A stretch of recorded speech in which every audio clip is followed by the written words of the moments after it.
Chapter 1345. Bei Yunj did not notice that the man's eyes had darkened. She was just happy that she could have a good night's sleep tonight. Does it smell good? The man's voice suddenly sounded. Bei Yunj nodded subconsciously. Before she could say anything, she heard the man's low laughter and joy. "Yun, take off my glasses for me," the man said patiently, his fingers caressing the back of her fair neck casually. It was as if he was treating a prey that was within his reach or a precious treasure. Bei Yunj's brain heated up. For some reason, she subconsciously reached out to take off the man's gold-rimmed glasses on the bridge of his nose. However, at this moment she realized that the two of them were very close to each other, and this posture was more like Huashidu was hugging her. It made her heart throb for some reason. Then she looked up and met the man's dark eyes. Bei Yunj froze again. After the man observed it, he let go of her hand. "You're so useless." Huashidu seemed to be sighing, and his casual voice fell into Bei Yunj's ears. "Bei Yunj, she was very strong, okay?" Belatedly, Bei Yunj suddenly remembered that Huashidu wanted to. Her eyes flickered. Huashidu was still supporting his head with one hand. His posture was frivolous and casual, but his pale-colored peach blossom eyes were blatantly seductive. He even rubbed his knuckles against her cheek gently. The man continued to tease her and asked, "Why? Are you not convinced?" It was clearly a casual action, but it was so ambiguous. He was not in a hurry, afraid that he would really scare her. "All right, go to sleep." Before Huashidu could take out the cigarette in the cigarette box, he was suddenly hugged from the side. Bei Yunj placed one hand on the man's broad shoulder and gently rested her chin on his forearm. She blew into the man's ear. "How are you going to sleep alone, brother?" The unsuspecting man's eyes suddenly darkened, and he even stopped taking out his cigarette. Bei Yunj raised her eyebrows and smiled beside the man's ear. She couldn't help but reach out to touch the mole on the man's Adam's apple. He was still as lawless as ever. At the next moment, Sang Su, who had barged into the room, witnessed this scene. His body stiffened and he paused mid-sentence. "Master Du, I just received news that someone has found." Only then did Huashidu grab her mischievous hand and remove it. He glanced at her and asked, "Are you asking for a beating?" "Bei Yunj, did this dog man learn how to change his face?" After Huashidu pinched his face gently, Pei Chen settled down. "Master Du, Zhou Yu is waiting for you at the hospital," Sang Su said carefully. "Yes." It was not hard to tell that Huashidu's voice was slightly hoarse. Sang Su couldn't help but recall the scene just now. Miss Pei was just like an evil spirit who pulled a deity down from the altar. Just as Sang Su was worried that his Master Du would be skinned alive by Bei Yunj, his eyes met with Bei Yunj's half-smile. He almost forgot that he had interrupted Miss Pei's happy occasion just now, as expected. Bei Yunj asked curiously, "Assistant Sung, you appear at such an important moment. Are you a piece of equipment?" Sang Su looked at Huashidu for help. However, Huashidu turned a blind eye to it and allowed his child to bully others. Sang Su, forget it. There was no need for him to ask for something impossible. A few days ago, when Sang Su went to deliver the documents, he saw Miss Pei sitting on the sink so sleepy that she could not even open her eyes. However, his Master Du patiently coaxed her to open her mouth and even helped Miss Pei brush her teeth.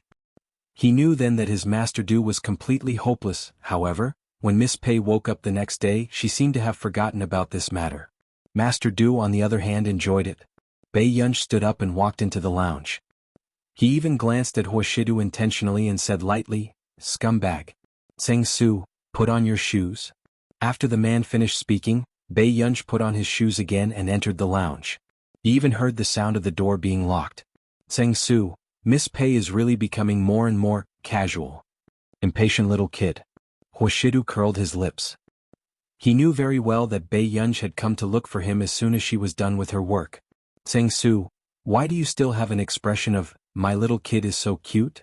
On the way to the hospital, Huashidu already knew about the matter, but he did not say a word. Sang Su also felt that the atmosphere in the car was oppressive.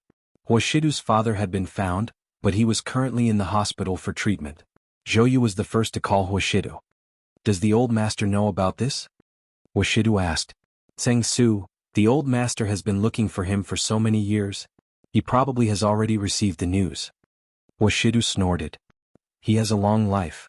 As soon as he finished speaking, Sang Su did not dare to reply. Perhaps it was normal for father and son from other prestigious families to not get along, but the relationship between Huashidu and that person had already reached a tense stage. Huashidu had never been controlled by this father in name since he was young. Her father had even been caught red-handed in bed by Huijing himself. After Huijing's death, Huishidu's father disappeared as if he had vanished from the face of the earth. He did not expect that he would suddenly be found today. The old master will be here in the next few days. You guys deal with him. After Huishidu got out of the car, he only said this before walking into the hospital. In the ward, Huishidu looked at the man in front of him who looked a little similar to him but was unbelievably old. There was no emotion in his eyes. When will he wake up? He asked. The attending doctor said, Mr. Tang will wake up in the next 2 days. Although Huishidu's father was from a top-notch prestigious family, he was of mixed blood from another family. He was sent back to the Fernan's family when he was 9 years old. His name was Tang Boyang.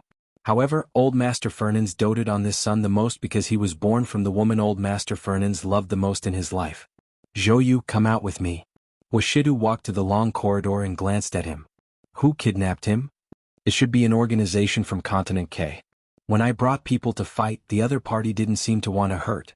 Mr. Tang, Zhou said. If the other party didn't do it on purpose, would Tang Boyang have been able to escape? Huishidu sneered casually. But Mr. Tang has many injuries on his body. He seems to have been locked up for more than 10 years. Zhou said carefully. When he wakes up, get someone to follow him. Yes. At night. Tang Boyang touched the sutured wound and frowned in pain. However, he did not expect to see a beautiful girl when he looked up. Was this the person Chi Wuxia asked him to find?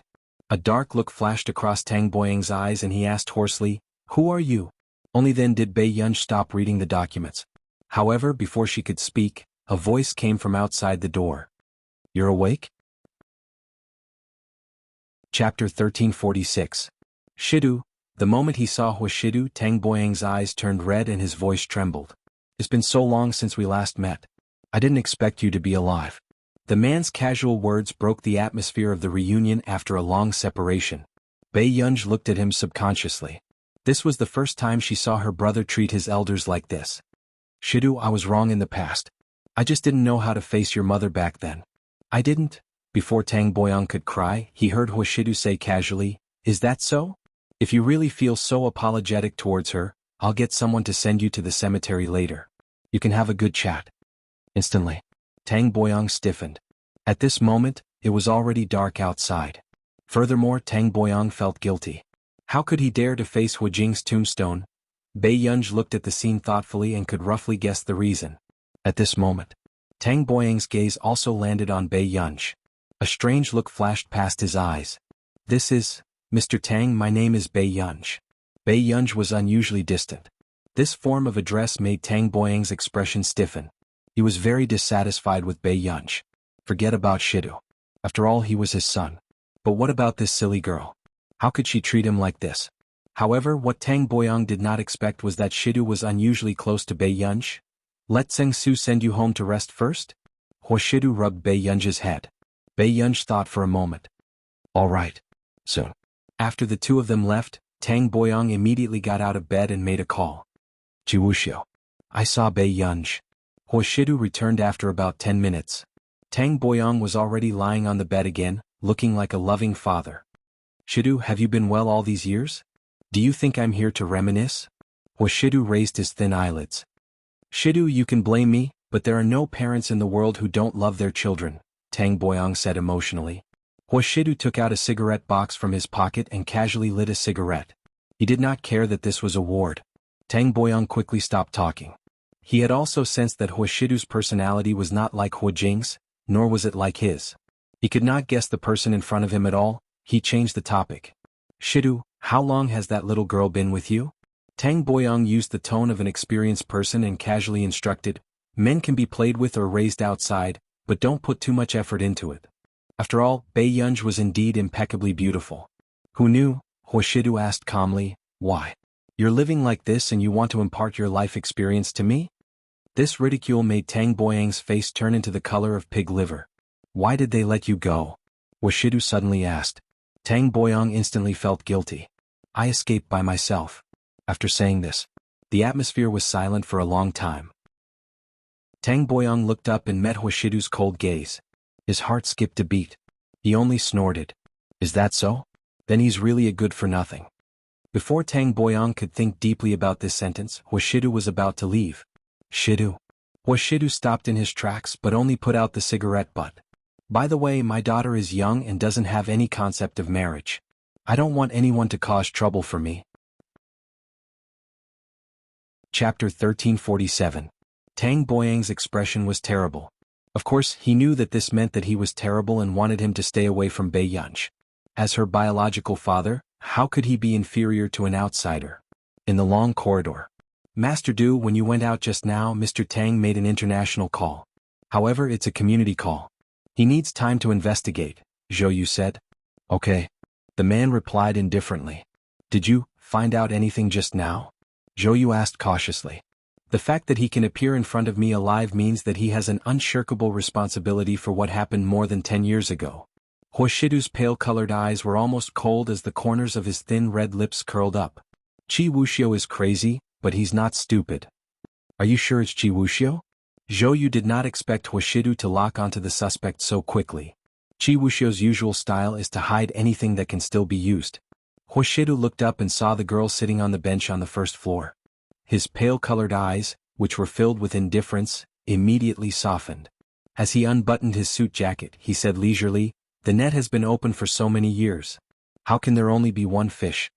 By the time Zhou Yu came back to his senses, Huashidu had already stepped forward and draped his jacket over Bei Yunj's slender and fair legs. He knelt on one knee in front of the girl. "Why are you back?" The man curled his lips and opened his arms to her. Bei Yunj thought for a moment, then slowly picked up the jacket on her knees and covered her head.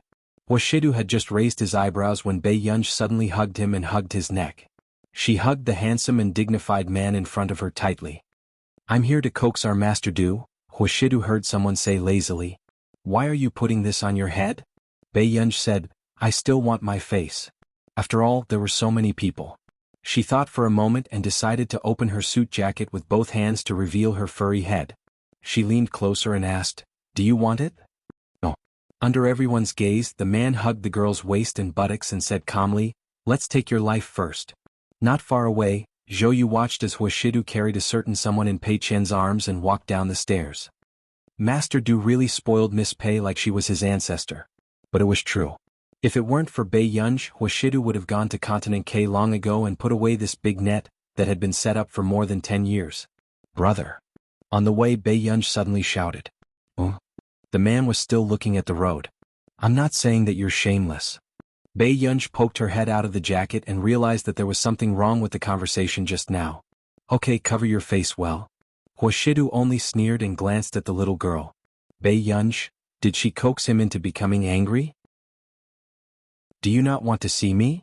Bei Yunj suddenly said this, and even Huashidu stopped in his tracks for a moment. He couldn't remember anything from this child. He only remembered that time when he caught her from the bar and said, "Brother will be unhappy when he sees Yunyun now?" Bei Yunj saw that the man was silent and consciously retracted her head. But suddenly, Huashidu held her waist and buttocks with one hand and held the back of her head with the other. Then the man raised his chin and kissed her forehead. Bei Yunj was stunned. He gently pulled his jacket over her. The two of them were in the dark and intimate space. The ambiguous atmosphere made her face burn. Hearing his magnetic and hoarse voice, she chuckled. "Brother doesn't want others to see our Yunyun blushing." Chapter 1348. The man's hot breath because of his arousal made her cheeks warm. The corners of Huashidu's lips curled up gently. He rubbed her head and covered the little girl's head with his jacket again. After coming back to her senses, Bei Yunj avoided his gaze and leaned on the man's shoulder again. She did not say a word. The next day, as expected, not long after, Huashidu received news that Fernans had come to Yuncheng. This news quickly spread throughout the upper-class society. Many people could not help but want to meet this business tycoon of our nation. "Roland, how are you feeling?" Fernans was still very worried about his son. His old eyes were red and he felt very guilty. It was because he was useless that his son was kidnapped and imprisoned for more than 10 years. "Dad, I'm fine now." Tang Boyang heaved a sigh of relief when he saw Fernand's concerned expression. "It's just that Shidu doesn't seem to want to acknowledge me." As soon as he finished speaking, unexpectedly, Fernand said matter-of-factly, "The person who gave birth to him is Hua Jing. The person who raised him is old Madame Hua. How can he acknowledge you?" Tang Boyang froze when he heard this. "Dad, I already know my mistake." Fernand sighed. Even I can't understand that child, Shidu. It's not easy for you to get his forgiveness. Dad, don't worry. I'll let Shidu see my hard work. Yun University. Bei Yunj had just finished a day of classes and left the teaching building. She walked to the vending machine and bought a can of Coke. She mentioned something to Lu Zhongzhou. Captain Lu, someone followed me today. Followed? Because they were in school, Lu Zhongzhou was not on guard and did not notice at first. 20 meters away, wearing a mask. Bei Yunj prepared to return to the dormitory after speaking. When Lu Zhongzhou heard this, his gaze immediately became vigilant and serious. Indeed, not long after, he discovered a sneaky figure. During this period of time, because Bei Yunj was at Yun University, it could be said that she was very safe, so Team Wolf returned to the base. However, he did not expect that someone would follow Bei Yunj to the school. Hello. Inform Tan Nan that Team Wolf will return to Miss Pei's side immediately, Lu Zhongzhou said. Captain, what happened? With our hunting eagle team here, why did we let Wolf team come back? The team member asked unhappily. Today Miss Pei was followed. None of our team members noticed. If Miss Pei were to report this, she would be punished, Lu Zhongzhou said expressionlessly. Instantly, the expressions of the entire team changed. However, they also knew that Bei Yunj was not the type to complain. I'm warning you, be on your guard during this period of time. I won't allow anyone to touch a single strand of Miss Pei's hair. Yes. Investigation team, investigate the background of the masked man and report to the higher-ups immediately. Got it? The members of the Falcon team were all rubbing their fists. Their bones were itching for a fight. However, the people who were sent to follow him didn't expect that the organization, which originally wanted to avoid Country A's war zone, would be directly exposed to the war zone because of tracking this person. Furthermore, they even ran into two of the most horrifying dagger teams in the war zone. Within a few days, Tang Boyang recovered and was discharged from the hospital. Because of his identity as the most favored young master in the Fernan's family, he was once again surrounded by a group of people who wanted to curry favor with him. The whole family. Hua Shidu had just returned to the old residence when he saw old Master Fernan's chatting with old Madame Hua. Tang Boyang was also there, and there was a young woman sitting beside him. Chapter 1349. It was Bo Jinxiao. After Qin Youjiao was taken down and left the International Musicians Association, Bo Jinxiao's status in the industry rose. After all, no matter what, Bo Jinxiao was the most talented junior in the International Musicians Association, and the current International Musicians Association was on par with her. Shidu. Tang Boyang was the first to speak. After regaining his identity and his previous treatment, Tang Boyang's face was glowing and his eyes were as bright as before. With old Madame Hua around, Hua Shidu could only go forward. You don't have an appointment to play cards today? Hua Shidu looked at old Madame Hua. Old Madame Hua's face flushed red in front of everyone. I only play once in a while. How can I go every day? As for Bo Jinxiao, her face was already flushed and she looked embarrassed when she saw Hua Shidu. Master Du, Hua Shidu glanced at her carelessly, but there was no emotion in his eyes. However, Tang Boyang was extremely satisfied with Bo Jinxiao. Tang Boyang had always liked girls who studied art, just like Momo's mother. However, Bei Yunj was like Hua Jing, a scientific researcher. She was clearly just a woman. Why did she have to learn such things? Tang Boyang was disgusted. Shidu Chao Chao is a few years younger than you.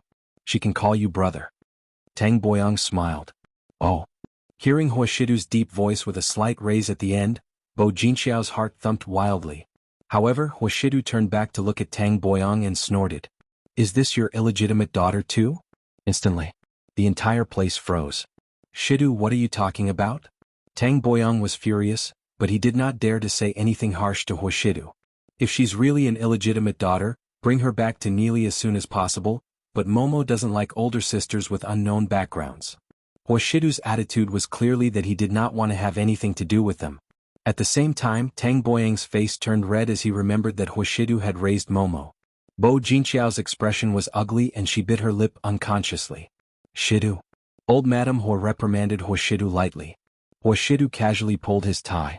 I'll go upstairs to see Momo. Shidu, your grandfather is holding a banquet outside tonight.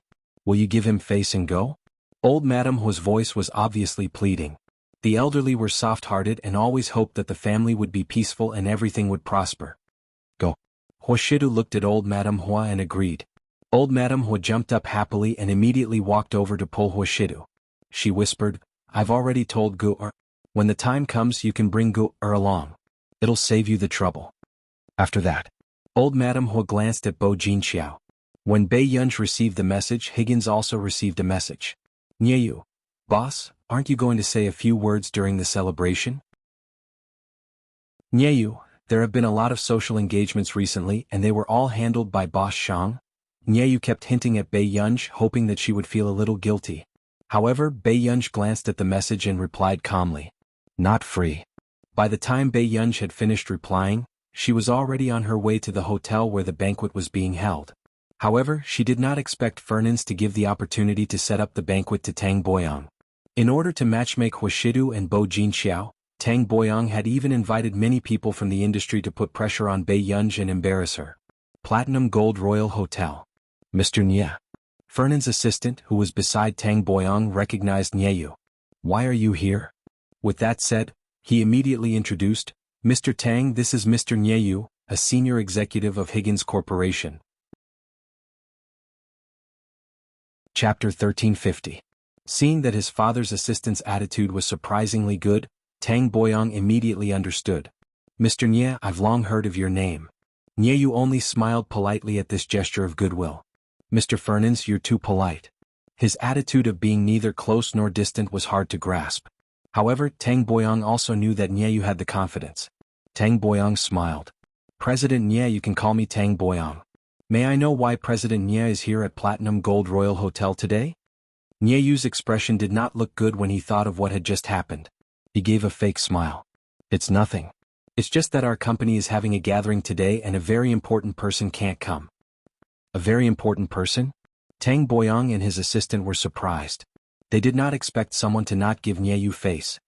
Could it be that person? The assistant quickly thought of someone and his eyes widened. Tang Boyang could not react and could only look at his assistant.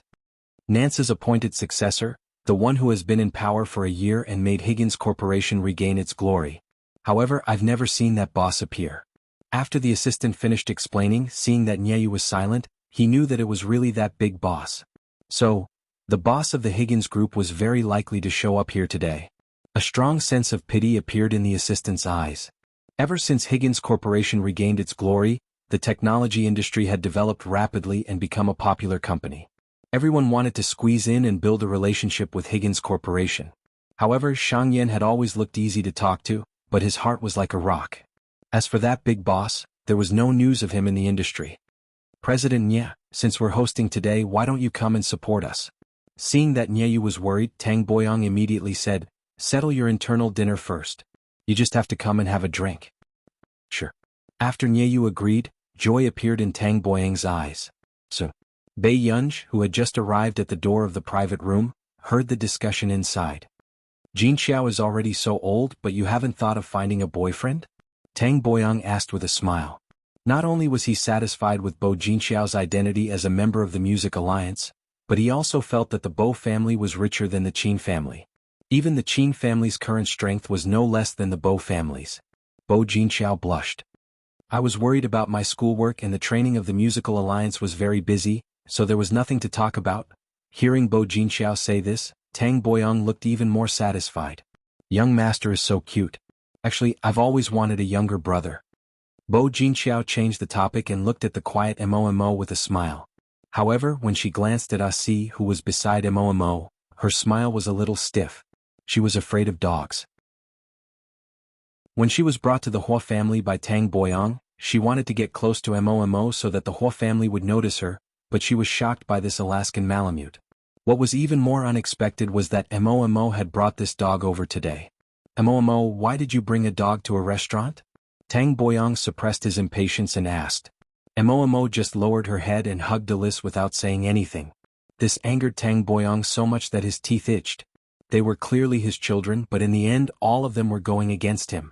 Meanwhile, suddenly, a frivolous whistle sounded from the door. Asi, who was licking its fur, was instantly energized and suddenly rushed toward the door. Bei Yunj almost fell from Asi's pounce. Asi wagged its tail and circled her for a long time before she squatted down and stroked its fur comfortingly. Mo's eyes lit up. Sister. Chapter 1351. Seeing Momo running towards Bei Yunj with shining eyes, Tang Boyang and Bo Jinxiao's expressions did not look good. Why did you bring Ergu here? Bei Yunj covered Alas's mouth with one hand, preventing it from approaching. Momo hugged Bei Yunj pitifully. Momo is scared alone.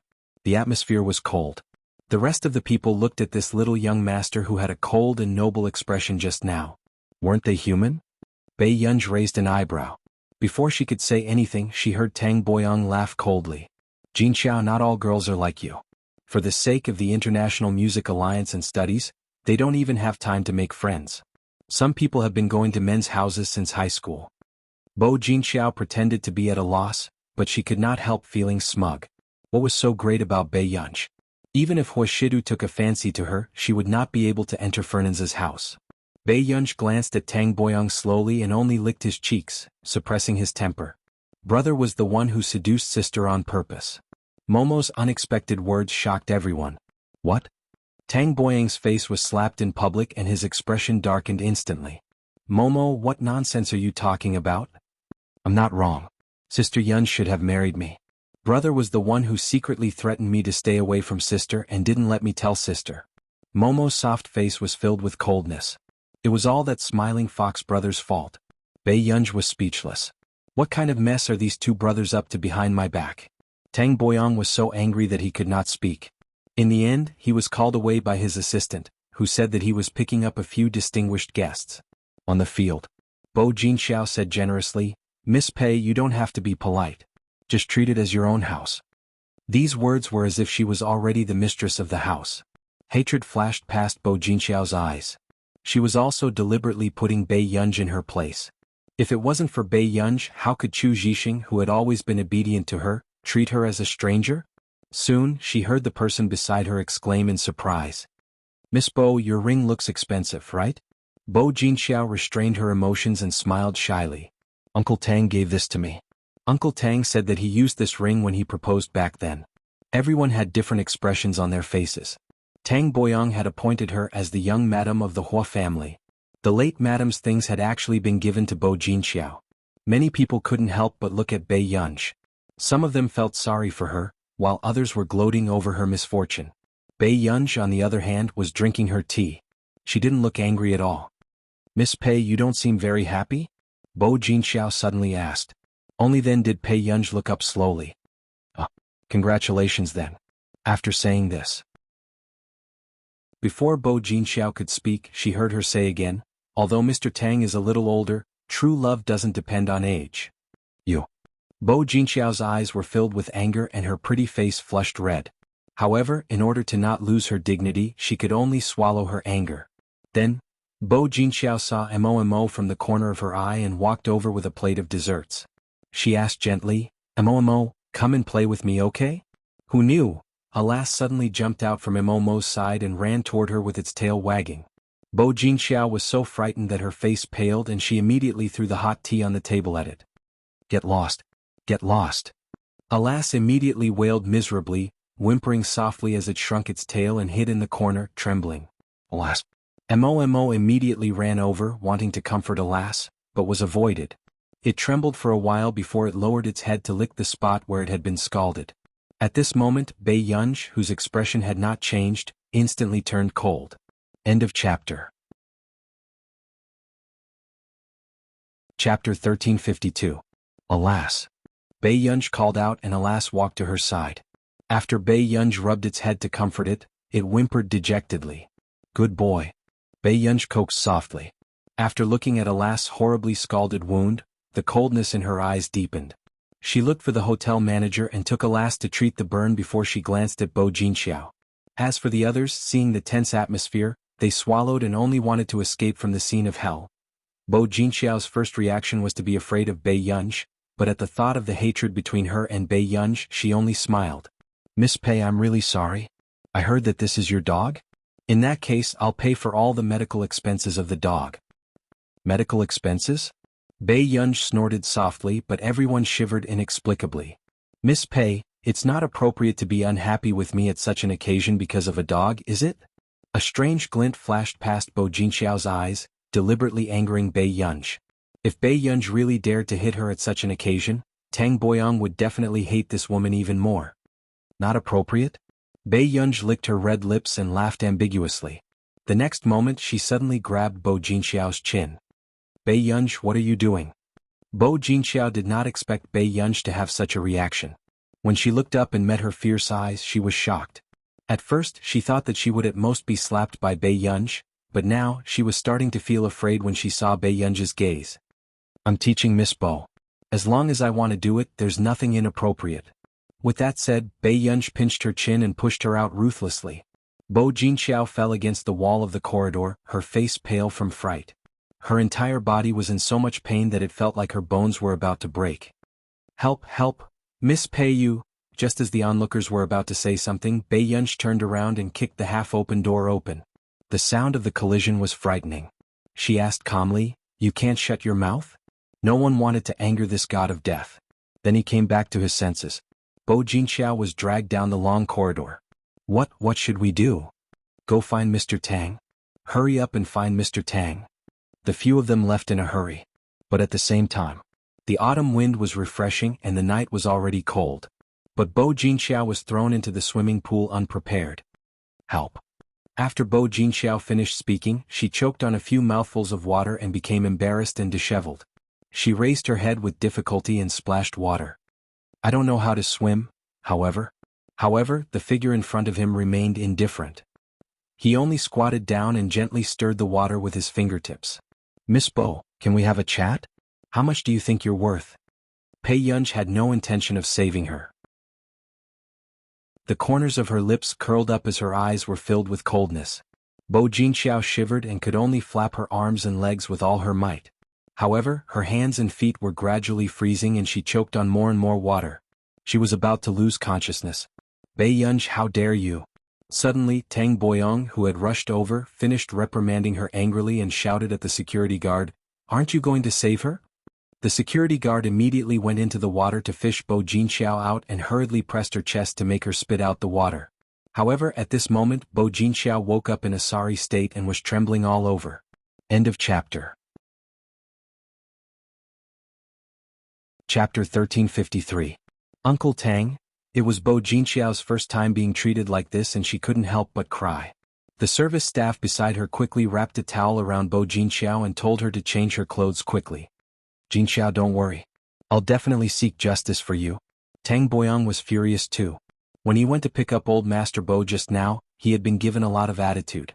It was not easy for him to ease their relationship, but in the end, this Bei Yunj actually dared to throw him into the water? And it was all because of this bastard. Bei Yunj. These words seemed to have been squeezed out from the gaps between Tang Boyong's teeth. However, Bei Yunj raised his eyebrows and looked at him carelessly for a while. Then he picked up the wine glass on the table and prepared to leave. Stop right there. Where are you going? Tang Boyong gritted his teeth and asked. Bei Yunj glanced at him and asked casually, "Why aren't you eating? Are you staying here to watch over your coffin?" You. Tang Boyong was so angry that blood rushed into his brain and his eyes turned black. How could there be such an unscrupulous bastard? Even Hu Jing back then did not make Tang Boyong so angry that he had a cerebral hemorrhage. After Bei Yunj left, he did not go upstairs. Instead, he stopped at the corner of the dark corridor. Shen Yuan, help me find out where Tang Boyong has been these few years. The person on the other end of the line was surprised.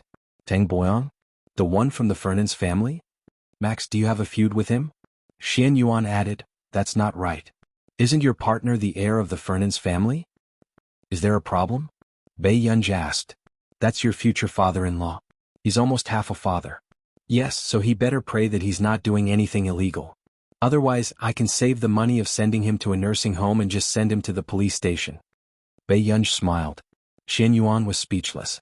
What kind of disrespectful speech was this? He didn't understand and asked, aren't you afraid that if you send your father-in-law to prison, the one in your family will cut off all ties with you? Bei Yunj tilted her head. Why aren't you worried that I'll coax my partner into bed while she's heartbroken? Shen Yuan, the scum was actually right beside her. That's outrageous. She dares to be arrogant just because Shirdu dotes on her? Tang Boyong was furious. The assistant said softly, Sir, I heard from the butler that old master likes Miss Pei. It was not easy to make old Mr. Fernan's like her. You put on an act in front of my father, but in front of me, you show your true colors. Tang Boyong sneered. When he walked into the private room, He heard Old Master Bo frown and ask, "What happened? I heard you cursing from afar." Old Master Bo did not treat Tang Boyang well because when the Bo family and the Hua family were on good terms in the past, he knew that the Hua family's daughter had been cheated on. Therefore, in Old Master Bo's eyes, Tang Boyang was a complete scumbag. "Old Master Bo, I'm really sorry. Jin Xiao is filial and specially came to the banquet, but she was thrown into the swimming pool." A dark look flashed past Tang Boyang's eyes and he pretended to sigh angrily. Fernans had a very good impression of this Old Master Bo. Since he could not offend him, he would let Bei Yunj teach him a lesson this time. What? Hearing that Bo Jinxiao was humiliated, Old Master Bo's expression darkened. Grandpa Bo, especially at this time, Bo Jinxiao's face was pale and she was being helped in crying. Digression. Before publishing, I brought the Lost Children home and did a poster campaign. Follow this book's post after being doted on by the big shots, an old Sue on Weibo.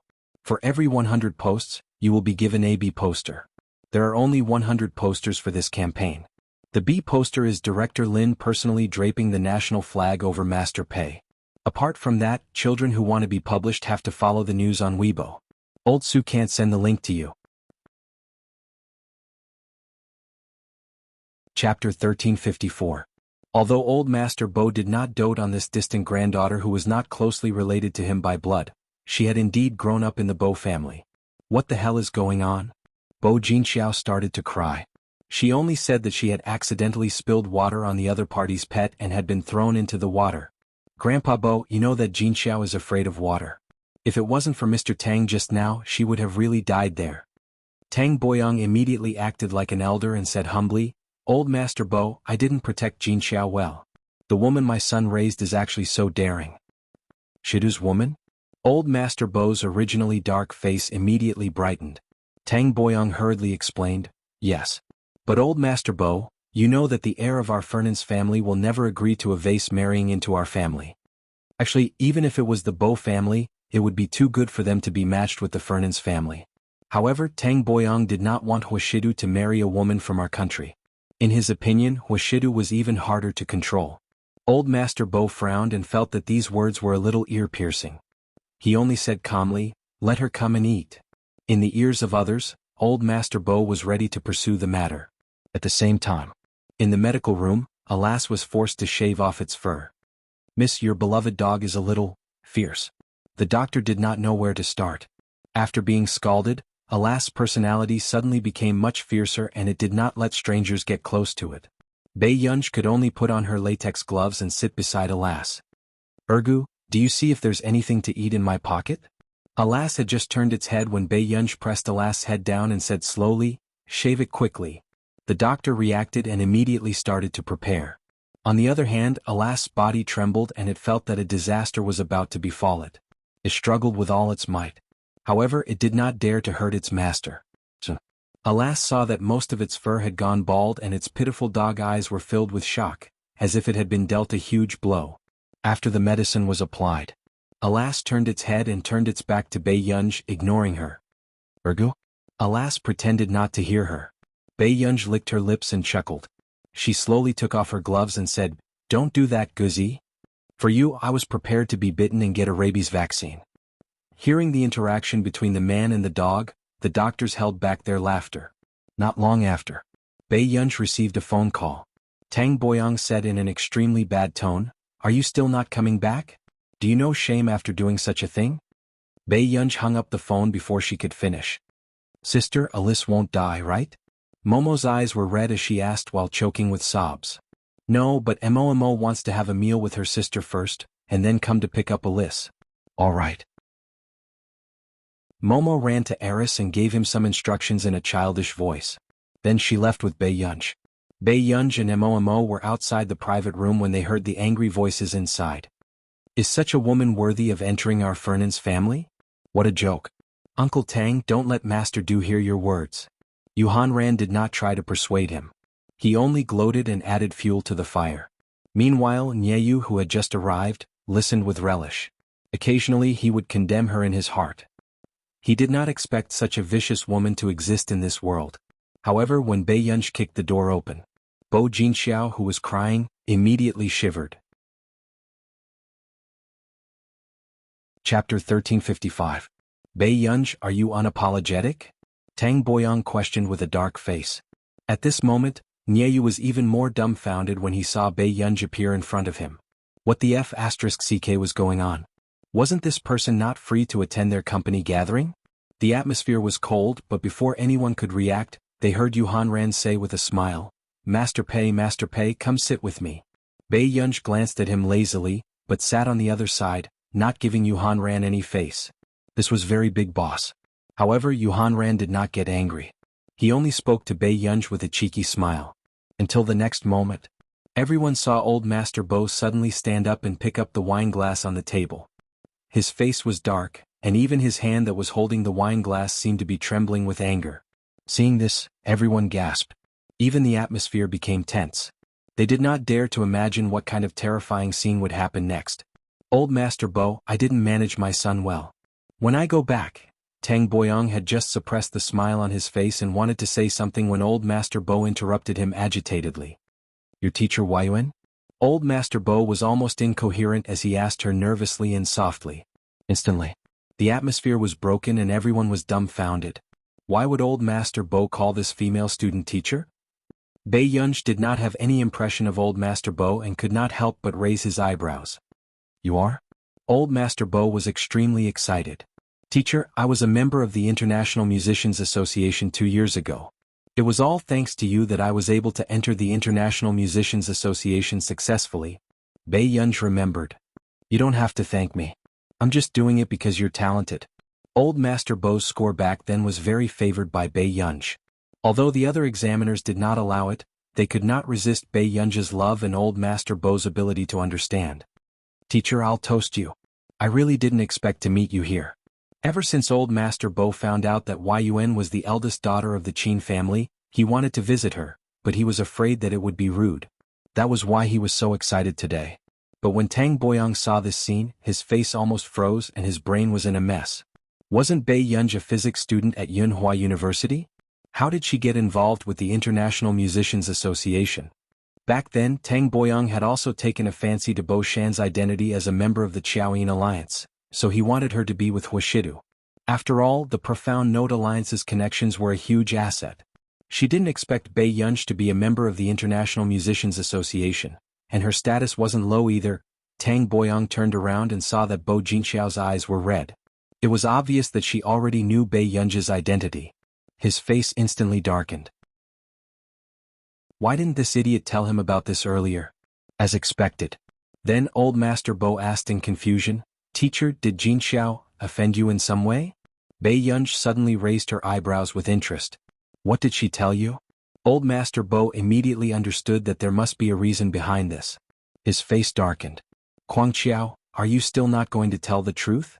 Bo Jinxiao immediately knelt down and looked at Old Master Bo with a panicked expression.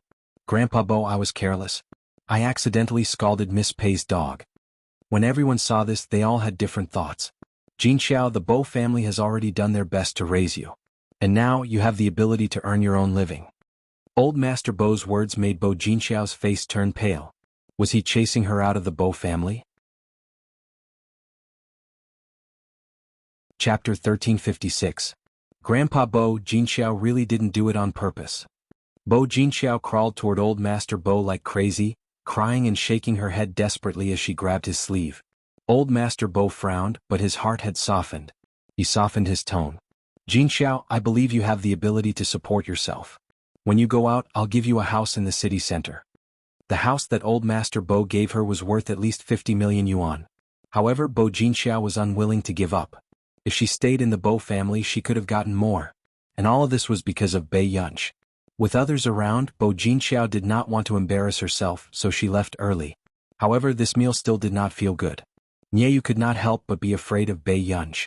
Unexpectedly, Tang Boyang insisted on getting close to him and said with a smile, Xiaonie, you're really young and promising. Let me give you a toast. Nieyu was speechless. This Tang Boyang would not stop until he was dead, right? Mr. Tang, if you have anything to say, you can say it directly. Nieyu gave a fake smile. Xiaonie, you're joking. I just feel like I've known you for a long time and we can be friends despite our age difference. A glint flashed past Tang Boyang's eyes, but he had an idea in his heart. Even if he did not do anything, he could let this arrogant B*TCH of the Qin family offend Higgins's people. By then she would not even know how she died. I heard that recently the technology product line of Higgins' Yunqing department has collided with the Qin corporations a lot. Tang Boyang smiled calmly. Could it be that there's a collaboration? With that said, everyone on the scene fell silent. Higgins Corporation's scientific research product line had always been the company's trump card. How could they let others have a share of this pie? However, the Qin Corporation had collided with the same products one after another. Had Higgins's trade secrets been leaked, their scalps turned numb. The Qin family was so daring. Weren't they courting death? Even Yu Hanran could not help but worry for Bei Yunj this time. However, when Ye Yu looked at Bei Yunj, he saw Bei Yunj glancing at Tang Boyang coldly. Then she sneered and stood up lazily. Before Bei Yunj left, she turned around and asked Yu Hanran, "Do you have a cigarette? I'm going out for a walk." The entire arena was silent. Was this eldest young miss of the Qin family a lunatic, or was she really stupid? Wasn't he taking Higgins too lightly? Tang Boyang also looked on coldly, the corners of his mouth curled up in a mocking smile. After Yu Hanran had an epiphany, it was as if he was facing a formidable enemy. "Master Pei, don't harm me." If Hua Shidu knew that he was the one who gave him this ancestor's cigarette, he would be able to think about what color he should choose for his urn. Bei Yunj was just about to say something when she noticed that Mo was blinking her big, curious eyes, as if she would be led astray by her in the next moment. Hence, she could only turn around and leave. "I'm going out to buy candy."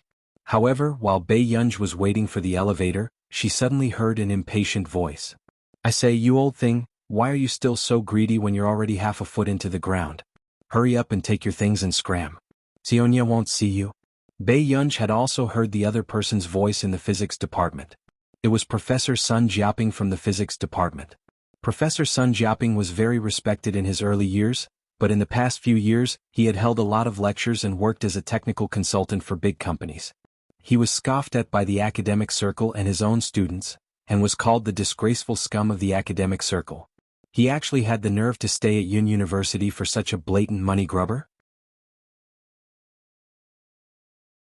Chapter 1357. She saw that Sun Jiaping was wearing clothes that had been washed too many times. He looked thin and his hunched back became even hunchier. Sun Jiaping was not good at pleasing people. "Mr. Nya, please be magnanimous. Please give me a chance. Just let me give it to President Nya." Bei Yunj narrowed her eyes casually. The elevator was about to arrive. "Old man, I think you're tired of living. Get lost. You're a person who tarnished Yun University's reputation. How dare you work with Higgins?" The person who spoke was extremely arrogant. "I don't know where you got the news and how you got into Platinum Gold Royal Hotel. But I won't let my cousin talk to you. If you don't get lost, I'll beat you to death." "Mr. Nye," Sun Jiaping saw that Nye Cheng was about to snatch his project book and tear it apart. His expression changed and he immediately held it in his arms. "Old man, you're really courting death." Nye Cheng sneered and stretched out his leg to kick Sun Jiaping. Sun Jiaping was originally a researcher. Now that his hair was white, he was powerless to fight back and his face was pale. At this moment, Bei Yunj looked down and her eyes could not be seen clearly. But when the elevator door opened, she suddenly turned around. Nye Cheng was about to give Sun Jiaping another hard punch, but Bei Yunj suddenly raised her leg and kicked him in the stomach. Her eyes were cold and ruthless. Nye Cheng howled in pain and fell back half a meter. At this moment, he curled up in pain, and his face was instantly covered in sweat. Bei Yunj?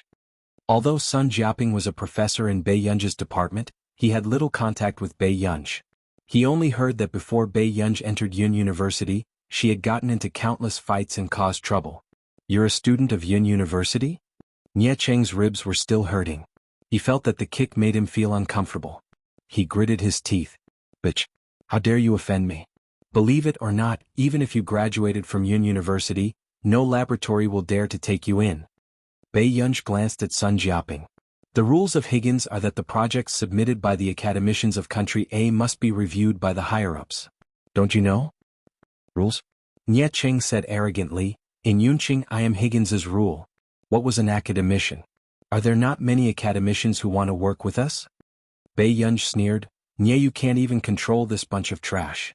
Nye was not Shang Yen and had little experience in management. B*TCH, I think you're courting death. Nie Cheng flew into a rage out of humiliation, while Sun Jiaping subconsciously wanted to protect his student. Bei Yunj looked at Sun Jiaping, who was standing in front of her. Her eyes flickered, but the next moment she said to Nie Cheng, who was strangling Sun Jiaping, "Let go." Nie Chenggang sneered, but before he could mock him, the hand holding his arm dislocated it. He howled in pain. "Who are you? How dare you treat me like this? Aren't you afraid that my cousin will make trouble for you?"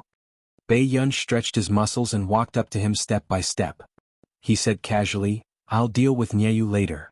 She raised her eyes and suddenly stepped on his abdomen, slowly grinding it. Nie Cheng trembled in pain. "As for you, I have to use you to teach those idiots at Higgins how not to be stupid."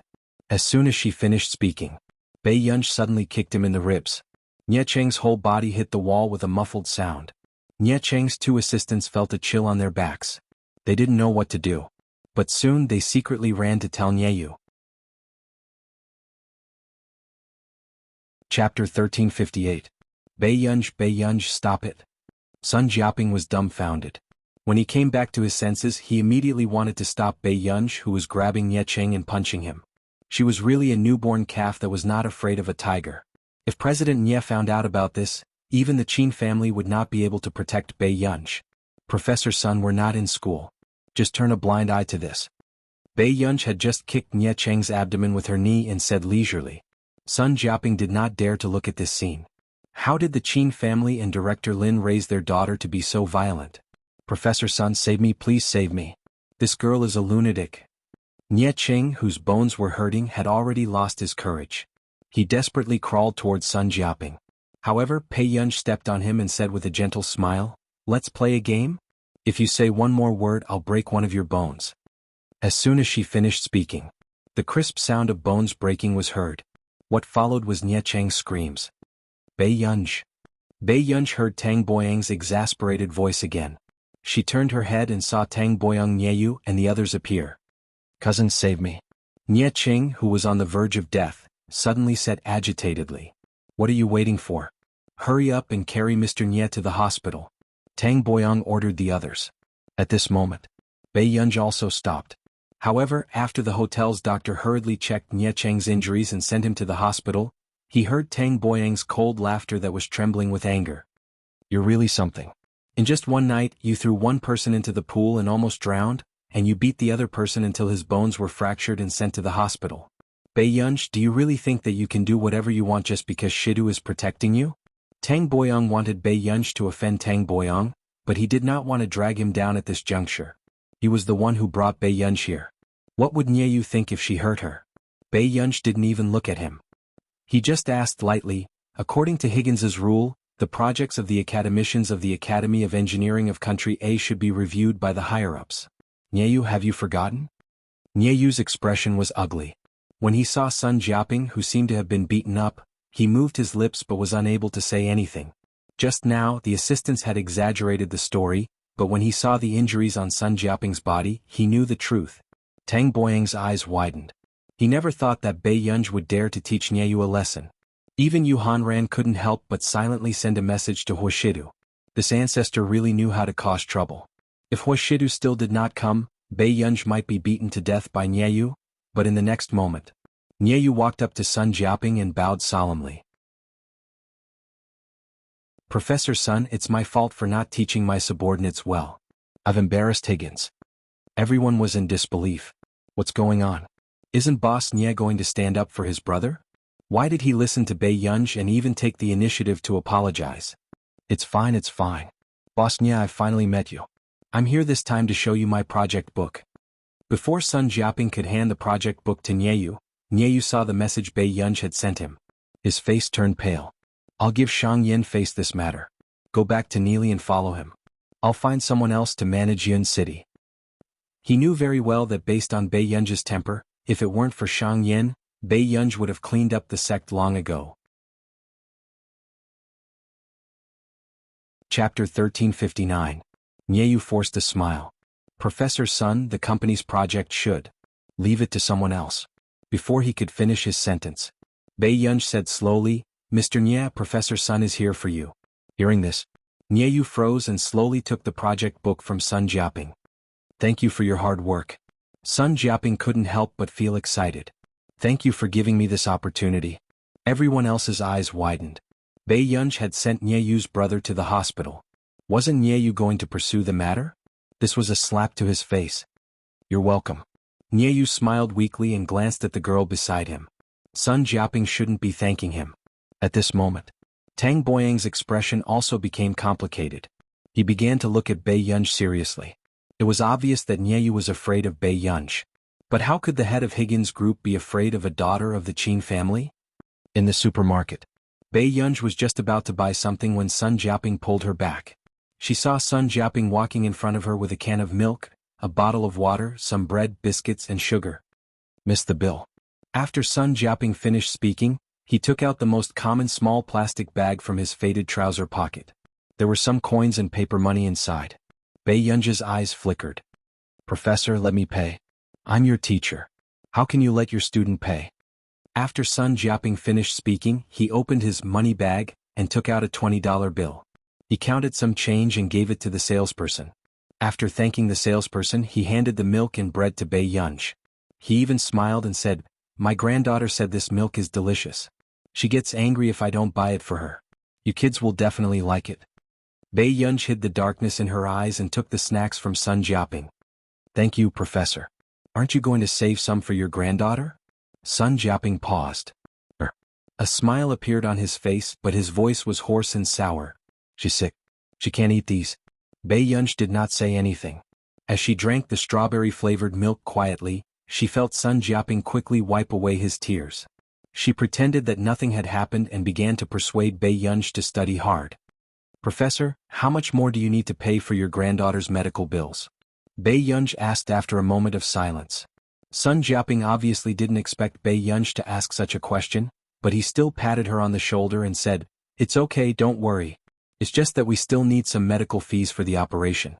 As long as this project wins the bid, I can give Jingjing the best medical resources. He smiled again and said, After this surgery, if there's a chance, you can also meet each other. There will be a chance. Bei Yunj smiled. That girl is smart, but she's not likable. Although he said this, Bei Yunj could still see the love and affection in Sun Jiaping's eyes.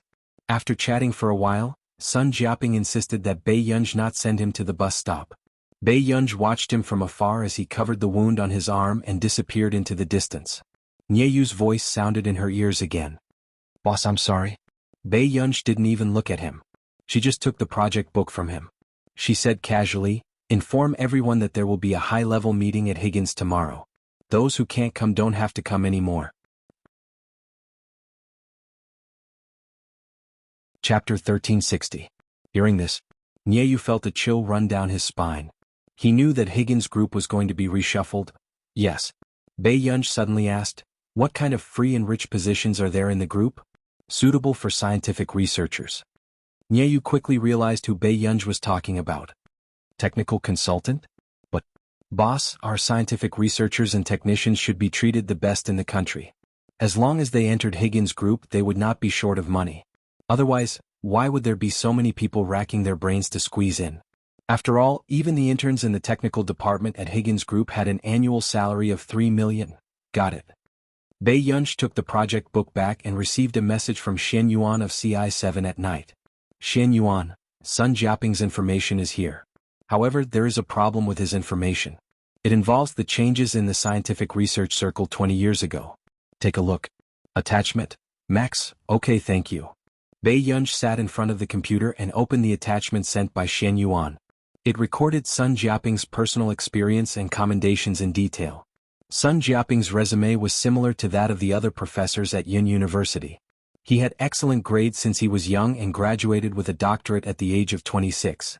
He majored in nuclear engineering and nuclear technology and had a double degree in physics. However, one thing that Bei Yunj did not expect was that Sun Jiaping's granddaughter, Jingjing, was not his biological granddaughter, but the daughter of Sun Jiaping's student, Jianghu. 20 years ago, Sun Jiaping took his student, Jianghu, to an island academic conference. A year later, he returned to Yuncheng but was inexplicably suppressed by the big shots in the circle. He could only take Jianghu to the most dangerous nuclear technology laboratory in the country at that time.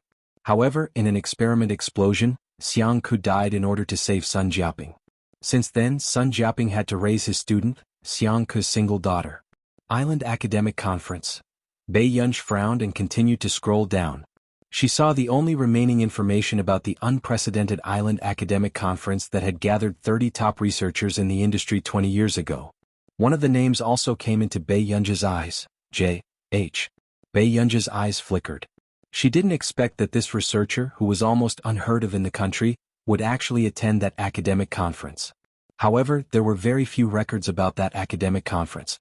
Even CI7 only hastily wrote that the experimental research of that academic conference had led to the deaths of thousands of people on the island, and that J.H. had committed suicide to escape punishment. This was a bombshell 20 years ago, but CI7 had always held that J.H. committed suicide to escape punishment. However, the past was the past. More than half of the 30 researchers from 20 years ago had fallen. Now only 6 of them were alive and 2 were missing. They tacitly kept their mouths shut about this matter. Bai Yunj's eyes flashed with a dark light, but he had a feeling that Sun Jiaping might know a shocking secret from 20 years ago. She also didn't think that Senior J.H. had committed suicide to escape punishment. This was because in the manuscript she had obtained from Laboratory 191 J.H.'s experimental manuscript was completely different from the research direction of the island experiment 20 years ago. Another bunch of scum. Bai Yunj sneered, but there was no warmth in her eyes. Master Du, your lady is pretty good. She has already found out about the island academic conference. Su Yu brought 2 wine glasses over, poured some red wine and handed them to Huashidu. The man's hand that was holding the fountain pen paused. Why is she investigating this? Chapter 1361. Today your girl met Sun Jiaping at Platinum Gold Royal Hotel and checked Sun Jiaping's information. Sun Jiaping is the only researcher who walked out of the island clean 20 years ago. Sun Jiaping brought his own students and objected to those people's research experiments. He was unwilling to be associated with them, which was why he ended up being isolated. As for the others, whose hands had not been stained with the blood of others. Seeing that Huashidu did not speak, Su Yu continued, she doesn't know the truth of what happened back then. Based on the information from CI7, I'm afraid she will misunderstand you. She won't. The man interrupted him calmly.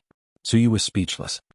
He had long heard that Huashidu had fallen for a young girl this time, but he did not expect it to be to this extent.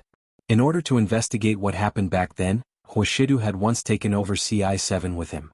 However, too many people had died 20 years ago, and those who really knew the truth were afraid of getting into trouble. Therefore, it was extremely difficult to investigate this matter.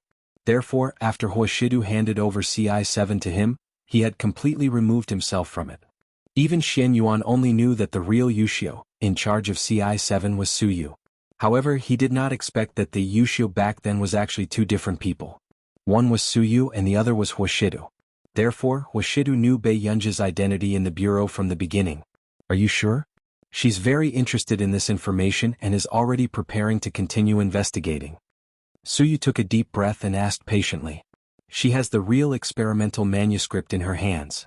Huashidu's words made Su Yu look up abruptly. What? I didn't give it to her. My Yunyun happened to get it. The man leaned back casually, but the corners of his lips curled up slightly. Su Yu was speechless. Did they have to watch people show off their affection for each other when they were here for official business? The next day, the higher-ups of Higgins Cloud City had different thoughts. After all, this was the first time they were meeting the big boss. Everyone was uneasy. Of course, there were also those who were reckless. Where's Lu Shishuan? Nieyu asked. Everyone looked at each other and did not dare to make a sound. After a long time, the head of the administrative department said softly, I called to urge him. He's still on the way. Just because he had made a few contributions in the Cloud City division, he was more arrogant than the boss. However, Lu Shishuan had been unwilling to accept Nieyu as the person in charge for a long time. After all, Nieyu was only Shang Yan's secretary back then, and he was Shang Yan's senior back then. What right did Nieyu have to climb above him? Lu Shishuan was certain that this boss, who had never shown himself, would not do anything to him. After all, he was the backbone of the company. Not long after. When everyone arrived, they saw a beautiful girl walk in. His aura was impossible to ignore, but he was so young that it made people doubt their lives. Was he 20 years old? Many senior executives in their 40s and 50s no longer took Bai Yunj seriously. Is everyone here? Bei Yunj naturally sat at the head of the table and placed his laptop on the table. His words were light, but they inexplicably made people feel pressured. Director Dong. Nieyu gestured for her to report. The Minister of Administration immediately sat up straight and said, "Of the 17 executives, only Lu Shixuan hasn't arrived yet." He said, "He's stuck in traffic." After saying this, the atmosphere at the scene was so tense that even a pin drop could be heard. They inexplicably felt that the big boss was scary. Suddenly, Bei Yunj snorted unknowingly and started to operate the keyboard carelessly. Everyone had different thoughts and did not know what the boss wanted to do. Chapter 1362. Alright, let's start the meeting. Bei Yunj's slender and good-looking fingers played with the black gold magnetic card in her hand. This was the symbol of the person in charge of Higgins Group. As long as Bei Yunj swiped this card in the industrial area under Higgins, the higher-ups in the area would receive the news of their boss's arrival and come out to welcome her. However, when everyone heard this, they looked at each other and doubts arose in their hearts. Did the boss just pass by like that? She didn't intend to pursue Lu Shixuan? Could it be that this rumored boss was just a paper tiger? After all, Nieyu was still around and no one dared to express their thoughts. However, they felt that the boss was indeed too inexperienced to even touch Lu Shixuan.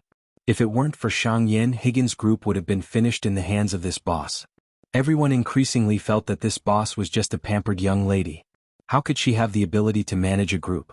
However, at this time Lu Shixuan, who was late downstairs, was still greeting people. "Xiao Qian, I heard from Boss Huang that you can drink quite a lot last time. Let's go for a drink after work?" Xiao Qian said flatteringly, "Sure, as long as Boss Lu has time. But Boss Nye and the others are in a meeting. Why are you still here?" "Zai, isn't there a traffic jam?" Lu Shixuan smiled, but his face could not hide his pride. He did not think that the boss who had never shown up could do anything to him. If she really had some ability, why would she leave the company's affairs to Shang Yin?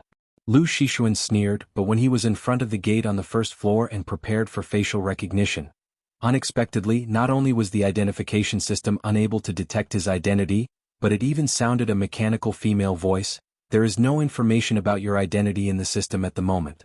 Please leave quickly." Lu Shixuan's expression changed. He did not believe it and checked a few more times. However, at this time, the gate suddenly emitted an alarm red ray and called the security guard. After the security guard hurried over and saw Lu Shixuan, who was blocked outside the gate, his eyes widened. "Boss Lu? Why are you blocked outside? Cut the crap and let me in. What kind of broken machine is this? Why is it blocking me outside?" Lu Shixuan was furious and began to curse on the spot. But just as the security guard was about to let them in, he suddenly remembered Higgins' strict rules. The security guard asked timidly, "Director Lu, do you want to try again? Higgins has a rule that he can't just let anyone go. Did you eat a bear's heart or a leopard's guts? You're just a little security guard, how dare you stop me outside?" Lu Shixuan instantly flipped out, but the security guard refused to let him in, so Lu Shixuan could only call someone. In the high-level meeting, suddenly someone's phone vibrated. Minister Dong gulped. "Boss, it's a call from President Lu." "Yes, put it on speaker." Bei Yunj signaled for the higher-ups to stop the presentation. At this time, everyone quietly heard Lu Shixuan's roar. "Dong Qi, hurry up and ask that useless security guard downstairs to let me in. This broken machine can't even detect my identity." Minister Dong's expression changed slightly. He subconsciously looked at Bei Yunj, who was sitting at the head of the table. "Very good. Looks like there's still someone with a brain in the company." Bei Yunj's red lips curled up and she leaned back casually. However, everyone else's scalp suddenly went numb. So just now, the boss had deleted Lu Shixuan's information from the computer? Only Nieyu reacted quickly. Bei Yunj did not know how to enter the company's system. Chapter 1363. Director Dong, get someone to throw out all his things. The rest of you continue reporting. After Bei Yunj finished speaking, she put a tick on the name list in her hand. At this moment, the rest of the people saw that Bei Yunj still had a list in her hand and felt a chill down their spines. She wasn't here to play? Yes. Director Dong took a deep breath and was glad that she didn't act recklessly like Lu Shixuan. Then she immediately went downstairs to deal with Lu Shixuan. Downstairs.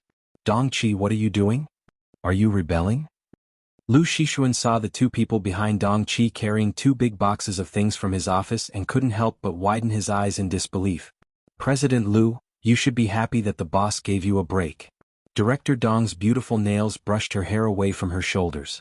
Her words were watertight and she was a living example of a smiling tiger. You. How dare you? Did Nieyu say this? Lu Shixuan asked with a dark expression.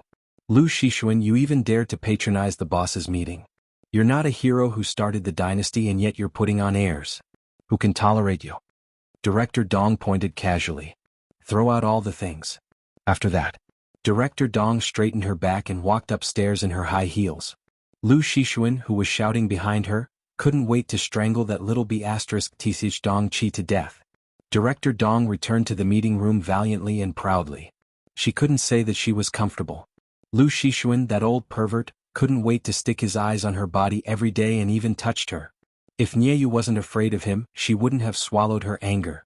Director Dong returned in a good mood, but then she heard the big boss speak. Qiming Liang Linfeng Du Hunan. These 8 senior directors can go back and rest first. Bei Yunj pointed at the 8 senior directors. The 8 of them looked at each other and then one of them bravely said, Boss, we've all signed the contract. Isn't it unreasonable for you to fire us for no reason? That's right. Miss, you're still a young lady. Do you really think we're nothing? Another person sneered. Then the rest of the senior directors who had been named couldn't help but laugh. However, Bei Yunj casually tossed the things on the table and twirled the fountain pen. She chuckled softly and asked casually, as a dish? Who do you think you are? The other people's faces flushed red. They were so humiliated that they couldn't speak. However, just as someone was about to speak, Bei Yunj's cold voice rang out unhurriedly. Since you don't want to leave the company, why don't the 8 senior executives explain to me the company's annual figures for the first half of the year? Hearing this, the expressions of the 8 people changed. Then they heard Bei Yunj recite the wrong project data one after another. She glanced at them with a cold gaze that was not a smile. Embezzling public funds and signing up for 2 experimental projects with fake data. Are you looking for death? Finish speaking. Bei Yunj threw all the information in his hands onto the pale faces of the senior officials. In an instant, the conference table was filled with papers. However, all the high-level officials present were so frightened by Bei Yunj that they trembled. There was only one thought in their minds: the boss was too scary. Boss. Their backs were soaked with sweat. They suddenly realized that this person who had never shown up was the real boss. Bei Yunj said casually, I'll give you 3 days to either solve the problem or solve yourselves. Chapter 1364. The others felt a chill run up their spines from the soles of their feet to the top of their heads. The chills soaked their entire bodies and their foreheads were covered in sweat. Bei Yunj meant that if they couldn't give her an explanation, she would send them to the police station and jail them for life. Boss, I don't know what's going on either. Someone wanted to play dumb. However, some people knew that they couldn't hide it any longer and immediately begged for mercy. Boss, I was just confused. That's right. Boss, please let us go. We will definitely turn over a new leaf and work for you. The higher-ups were so anxious that they almost kowtowed to her and admitted their mistakes. However, Bei Yunj had always been merciless. Yeah. Bei Yunj didn't even look up as she let Nieyu deal with them. After the noisy begging for mercy gradually faded away, the remaining higher-ups felt their hair stand on end when they saw Bei Yunj's calm but overly beautiful face. They didn't know how Bei Yunj found out that there was a problem with the data, including the 2 fake data projects. Even the insiders probably didn't know about the information reported just now, right? How did Bei Yunj see through it at a glance? It was all wrong. If Nieyu had half of this person's skills, he wouldn't have let these people ride on his head. Bei Yunj was halfway through processing when she suddenly received a message from Shang Yan. She opened it and took a look. Nieyu's ability is limited. I'm sorry to have caused you a lot of trouble. I heard that Mr. Shui Jiangxian is working in the Yun City department of the corporation? Shui Jiangxian might be a good candidate for you, but I heard that he's preparing to leave. You can ask him about the situation. Bei Yunj's eyes flashed. She put her phone on the table and her gaze landed on one of the older men. Why does old Shui want to leave? Bei Yunj asked. Shui Jiangxian probably didn't expect to attract this person's attention. After a while he smiled and said, I'm old. I'm afraid I can't help much. He changed the topic and said, but if you need me, I'm willing to do my best for you. Shui Jiangxian had interviewed Higgins because of Higgins's resurgence of fame. How could he have known that the moment he started working, the company would be filled with monsters? Therefore, Shui Jiangxian became increasingly disappointed and decided to resign. However, unexpectedly, at this moment, Pei Yunj suddenly appeared and dealt with these rotten bugs in the company with a single meeting. This made Shui Jiangxian suddenly want to stay. Old Shui, I do need you. Pei Yunj's eyes curved and she said bluntly. Shui Jiangxian had left a deep impression on her during the meeting just now. Compared to the others, Shui Jiangxian had a lot of experience. He looked at the project from many angles and was strict. Shui Jiangxian was so excited that he stood up and bowed to Pei Yunj. Young miss, I'm willing to die 1,000 times. Alright everyone, it's a pleasure to meet all of you. From today onwards, Elder Shui will temporarily be in charge of the company. Before Nieyu returns to Nili, remember to hand over the work to Elder Shui. Nieyu quickly replied, yes. The others had no choice but to put on a fake smile. We are also very happy. Yes, we are too happy. Pei Yunj glanced at the few of them who were acting clumsily and raised her eyebrows lazily. Is that so? How touching. Then we'll see it more often in the future. Everyone's smiles froze. The boss's suffocating sense of humor, in the president's office. Young miss, this is Sun Jiaoping's contract. Nieyu handed it to her. Chapter 1365. Pei Yunj glanced at him. Okay. Nieyu couldn't help but ask, Miss, aren't you going to use Professor Sun Jiaoping's experimental project? Pei Yunj only glanced at him, making Nieyu feel inexplicably guilty. It's not suitable. It was not that Sun Jiaoping's project was not good, but that Higgins was an internationally renowned technology group. His opponents were all top researchers from all over the world. If it were any other professor from Yun University, it would probably be difficult for them to stand out. Shui Jiangxian also glanced at Pei Yunj. At this moment he also understood why Higgins could return to glory in her hands. Although the person in front of him was young, she had a deep heart. After leaving the company, Pei Yunj went downstairs and sent a message to Huashidu. She could even see Shui Jiangxian getting someone to deal with Lu Shixuan who was causing trouble. Pei Yunj watched with interest, but after a while a car stopped in front of her. What are you looking at? Hearing the man's clear voice, Pei Yunj immediately got into the car and answered casually. Watching the show. Hearing this, Huashidu and Tseng Su, who was in front, looked out and saw a group of people fighting outside. Tseng Su, Miss Pei's hobby was still as fresh and unique as ever. Huashidu looked at Pei Yunj excitedly leaning against the window. His eyes darkened as he remembered old Madame Hua's deliberate warning a few days ago. The Qin family's development had been booming over the past few years, and there were many people who wanted a business marriage. When Pei Yunj first entered Yun University, she was already famous in the industry. It was said that the juniors of the Bai family and the Bo family had been brought back from the top overseas schools. They wanted to get along with Pei Yunj and get close to her. The man slowly retracted his gaze and suddenly said lazily, Is it nice? Yes. Are you going to Jianghu later, or do you want to try the newly opened Black Silver Tower restaurant in the south of the city? Jianghu. Do you want to go back to school after dinner, or do you want to go home? I want to go back. Pei Yunj came back to her senses and paused. She looked through the car window and saw the man's elegant side profile. Pei Yunj's eyelids twitched. She hurriedly glanced at the man who had a lazy posture but could make her heart race. It was as if she was afraid of being bewitched. At this moment, the people who used to be so bold that they could overturn the heavens were now inexplicably afraid. It was as if he was afraid that he would enter the wolf's den and be eaten alive. Brat! The man suddenly shouted. His slender and well-defined hand gently held her again, and he even pinched her intentionally. He looked at her casually with his peach blossom eyes. Why are you so far away from your brother? Pei Yunj had never been able to resist this kind of seduction behind people's backs. Not long after, Pei Yunj moved to Huashidu's side. Then a low and hoarse chuckle sounded in her ears. Pei Yunj looked up and their eyes met. The man's eyes were filled with a clear smile. His gaze was so direct that she couldn't take it anymore. However, when Pei Yunj turned her head away unnaturally, he slowly reached out and touched her head. The warmth of his palm brushed past her soft ears. Huashidu didn't give Pei Yunj any face, but he smiled seductively. Yinyan, be brave. Didn't you look at me as if you wanted to eat me up in the past? Are you afraid now? Not only was the man blowing air into her ear, he was also saying indecent words, but he could easily make her body go soft. Chapter 1366. Bei Yunji's ears, which had been touched intentionally or unintentionally, gradually heated up. Was it that obvious? After getting out of the car, Washidu brought him to the dining room and did not mention what had happened just now. During this dinner, Bei Yunji was distracted and her mind was filled with images that she should not be thinking about. Bei Yunji was speechless. It was not that she was thinking too much, but Washidu exuded a flirtatious aura from head to toe. It's still early before the school curfew. Where are you going to play?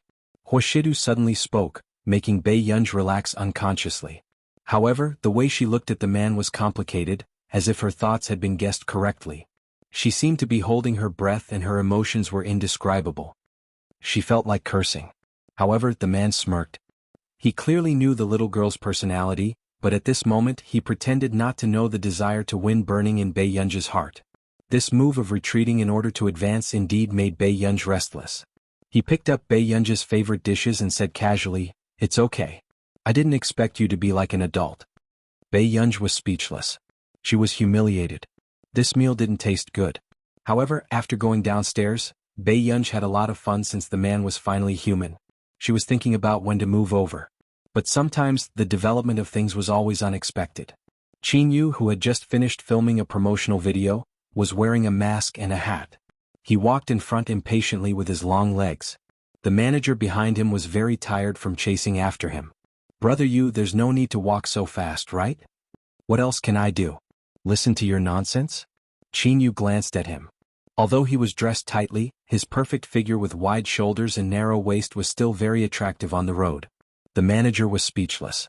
Why didn't this person understand advice? He was just reminding Jianghu out of kindness. He said that his brother might have special thoughts about his biological sister, but Jianghu started to show a cold expression the moment he heard that.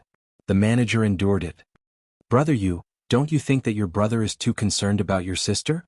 Besides, Jianghu's sister's appearance could completely beat all the popular actresses in the industry." What was Jianghu thinking? Why did he think that his brother was a saint? Jianghu sneered. His slender and good-looking fingers hooked the mask off, revealing his arrogant and handsome face. "My brother is concerned about me. Do you understand? Besides, Shidu hasn't blossomed in 800 years. What else can he produce?" Before Jianghu could finish speaking, he suddenly saw two people walking out of the mall opposite. They looked very familiar. It was his biological sister and brother whom he missed dearly. Before Jianghu could go up and greet her, he saw Bei Yunji holding a teddy bear that she had grabbed from the claw machine. Her eyes seemed to be shining brightly and she was exceptionally intimate with the man beside her. The night breeze blew by and she turned her body sideways. The man was standing behind her with his elegant eyes lowered, but his hands were patiently braiding the girl's hair. The scene was very pleasing to the eye. However, Jianghu held his breath and felt that something was wrong. Until the next moment. He saw Bei Yunji hooking her arm around the man's shoulder from behind, with a hint of coquettishness that was obviously tormenting him. However, the man only turned around and scratched the girl's chin as if to comfort her. Then he opened the car door for Bei Yunji with a smile. At this moment, Jianghu was almost certain. His brother was a dog.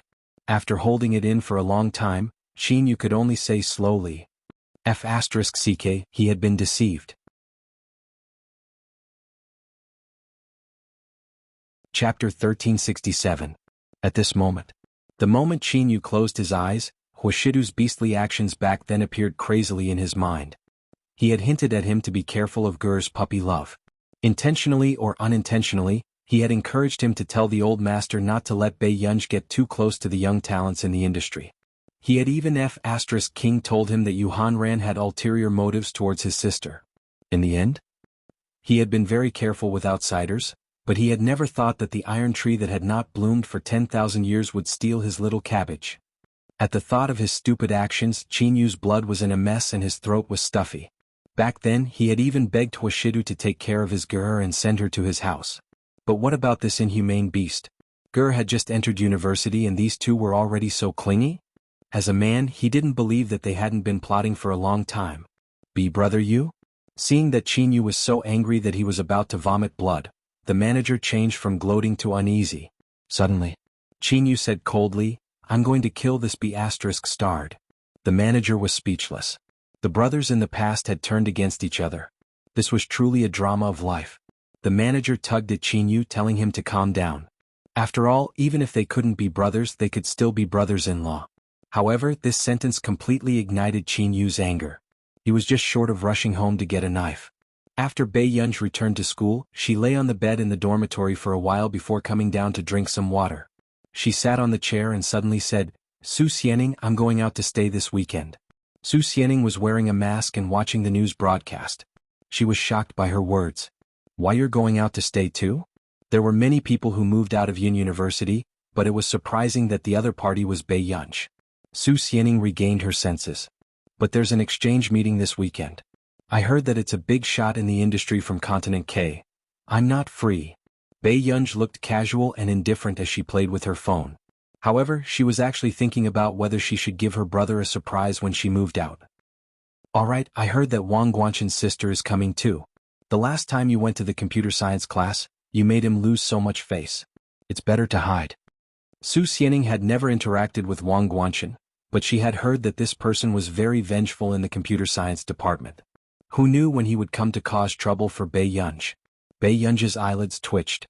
After a while she said, "Yes." However, even if Bei Yunj didn't look for trouble, trouble would come knocking on her door. In the lecture hall. As soon as Bei Yunj arrived, she heard the discussions around her and was quickly pulled aside by Su Xianing. "Wang Guanshan is here. Don't go against him today. I heard that even the principal is nice to him. It seems to be because of his sister." Su Xianing secretly scolded Wang Guanshan for being so pretentious. He actually dared to come to their department for class. Yes. Bei Yunj's indifferent compliance made Su Xianing feel relieved. She did not want Bei Yunj to be expelled from school because she had offended Wang Guanshan. After all, Wang Guanshan had a backer. Nothing would happen to him. However, just as Bei Yunj was about to walk to the back seat, Wang Guanshan stretched out one leg and stopped her. "Bei Yunj, from now on I'm your classmate. Aren't you going to say hello to me?" He deliberately provoked Bei Yunj. However, Su Xianing's face darkened. "Zhou Guanshan, are you here for class?" "Bitch, what does this have to do with you? Mind your own business." Wang Guanshan sneered. Chapter 1368. Suddenly, Bei Yunj glanced at the foot in front of her. "You don't want your leg anymore?" As soon as she finished speaking, Wang Guanshan felt an inexplicable chill and subconsciously shrank back. He flew into a rage out of humiliation. "Bei Yunj, you," but soon. The bell rang and Bei Yunj went to the back row. This class was taught by Sun Jiaping. Sun Jiaping taught seriously. Even if the students had all kinds of tricky and strange questions, he could still answer them. As for those students who looked down on him, although they were not convinced, they could only suppress their anger. After class, Sun Jiaping, who was sitting at the podium drinking tea and reading, suddenly received a call and immediately went outside. Everyone saw that Sun Jiaping was agitated and began to talk about it. Could it be that he's calling some boss again? I'm convinced. Why does he love money so much? The students were annoyed. They also didn't understand why Yun University allowed such a professor to teach. Otherwise, is Sun Aitzai's reputation for nothing? Someone mocked. At the same time, Sun Jiaping, who was outside, looked disappointed and said in a stiff tone, "Is that so? It's a pity that I can't cooperate with your company." He originally wanted to rely on this money to save Jingjing. "Actually, our company has drafted a contract. We hope that Professor Sun can be our company's technical consultant. I wonder if you're willing?" Shui Jiangxian asked with a smile. Really? Sun Jiaping's eyes lit up again and he said incoherently, "I'm willing." The male student who came back to get water immediately ran back to the classroom when he heard Sun Jiaping's words. "Hey, did you know? Sun Aitzai has accepted the technical consultant position of a lousy company." The boy laughed and said, "Guanshan, I heard that your family is very rich. Why don't you help Professor Sun?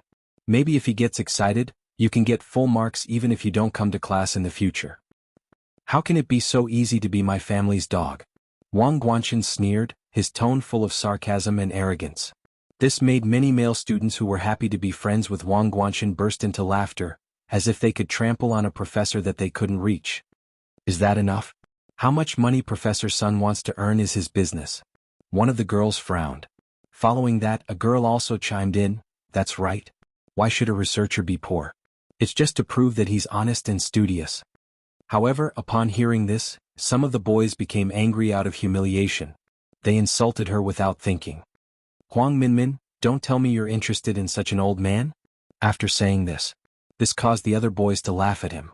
The girls' faces turned red, but before they could say anything, they suddenly heard a shocking sound. It was the sound of the back of a book being slammed on the table. Then, before the boy could scold her, he heard a familiar and impatient voice. Are you done yet? In an instant, when the boys sensed the coldness emanating from Bei Yunj, they all shut their mouths. Even Wang Guanchen did not expect the boys from the physics department to be so afraid of Bei Yunj. Bei Yunj flipped through the book slowly and glanced at those people casually. He sneered, I don't think anyone else wants to be a dog. The other boys were so humiliated that their faces turned red, but they also knew that they could not afford to offend Bei Yunj. After the class, Wang Guanchen glanced coldly at these people who were trying to curry favor with him. Bei Yunj is so scary?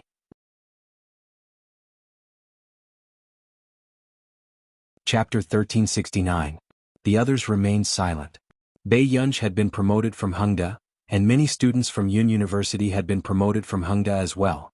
Even the sophomores and juniors knew that Bei Yunj High School had sent someone to the hospital.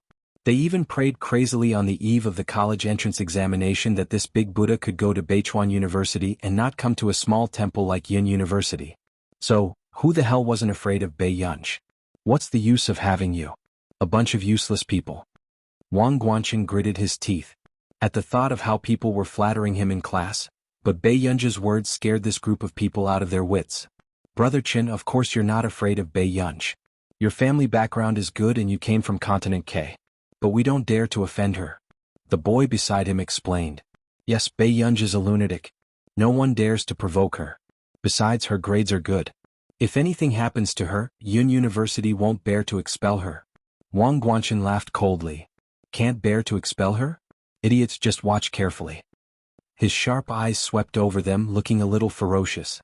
When my sister Wang Huiying comes, as long as Bei Yunj offends her, even if my sister wants to expel Bei Yunj, Yun University won't even dare to fart.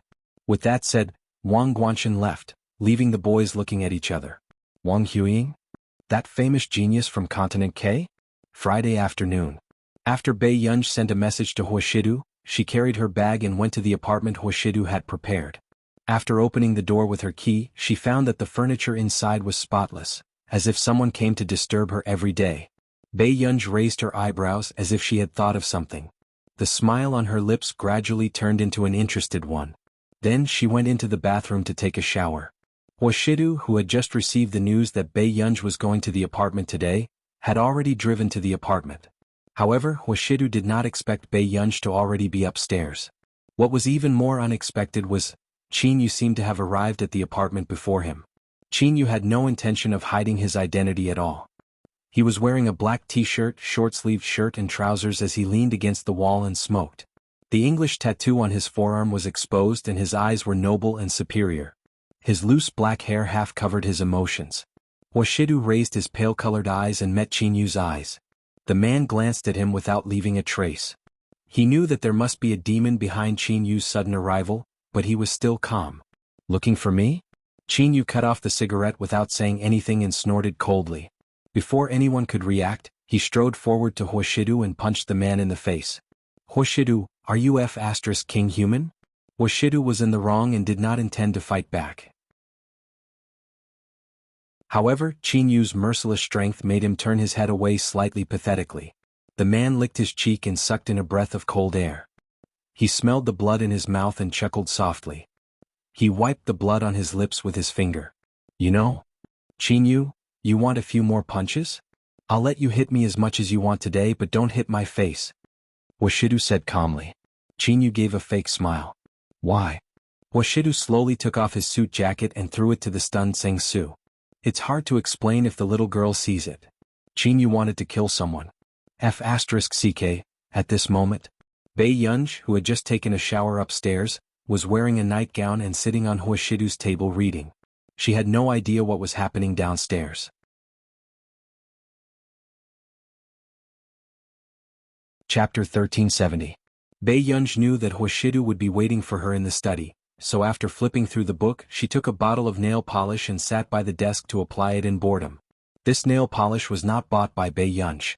It was snatched by Bei Yunji after Su Xianing poked holes in the potato chip bags on Bei Yunji's table one by one. Su Xianing was so angry that she gritted her teeth for a week. At the same time, the atmosphere downstairs did not ease either. When did you have such thoughts about my sister? Qingyu took a deep breath. Huashidu narrowed his pale-colored pupils, his eyes dark and unreadable. He said carelessly, I'm not sure. Back then Ji Yiqing had deliberately provoked him only to let him see his heart clearly. As for when he had feelings for Bei Yunji, even he himself was not sure. Hearing this, Qinyu's urge to pull Huashidu into another fight grew stronger. Was there anyone more king beast than him? How could he abduct his brother's sister? Seeing that Qinyu was so angry that he wanted to kill someone, the man was still noble and refined. The corners of his upturned eyes were inexplicably charming and his low and magnetic voice was a little frivolous. Brother, didn't you tell me before that you wanted to be my family? We've known each other for so many years. Would Yunyun be more at ease if she were to hand it over to an outsider than to me? This shameless person. Qinyu smirked. President Hua, you also know that I've known you for so many years? Anyone who remembered their brotherhood would not fool around with his brother's sister behind his back. Who started it between you and Guer? Qinyu asked again. Huashidu said calmly, me. Qinyu could not help it. Huashidu, if you like a female student, who can you find? At this point, Qinyu's scalp turned numb. He really could not imagine how Huashidu, who was cold and indifferent, would suddenly develop such a relationship with his girl. At the thought that Huashidu might become his brother-in-law, Qinyu shivered and immediately asked, when can the two of you break up? Huashidu slowly looked up, but there was no warmth in his eyes. There was an unfathomable coldness that made people afraid. A moment later, hearing him say slowly, Qinyu, I'm sorry for not telling you in advance. I apologize to you. But I'm not that much of a beast and I don't have the intention to play around. I understand that you can't accept it right now. The man's tone was gentle. But for the sake of our family in the future, it's better to endure it. Qinyu, F*ck. How could Huashidu, who should be hacked into pieces, be so shameless? These few punches of yours, you really don't care about brotherhood. The man licked his numb cheeks and laughed, feeling that several parts of his body were throbbing with pain. However, Huashidu felt that it was quite good to be discovered by Qinyu this time. It saved her the trouble of building Qinyu's thoughts. From the moment you seduced my sister, our brotherhood ceased to exist. Qinyu took out a cigarette from the cigarette box on the table. After a while he suddenly remembered something. He slowly and stiffly turned to look at Huashidu. Did you and Gu do it? Which one? Qinyu was speechless. How many rooms do you sleep in tonight? After saying this, the atmosphere froze for a moment. After that, Huashidu asked with a faint smile, Qinyu, she's only in her first year of university. Do you think I can do it?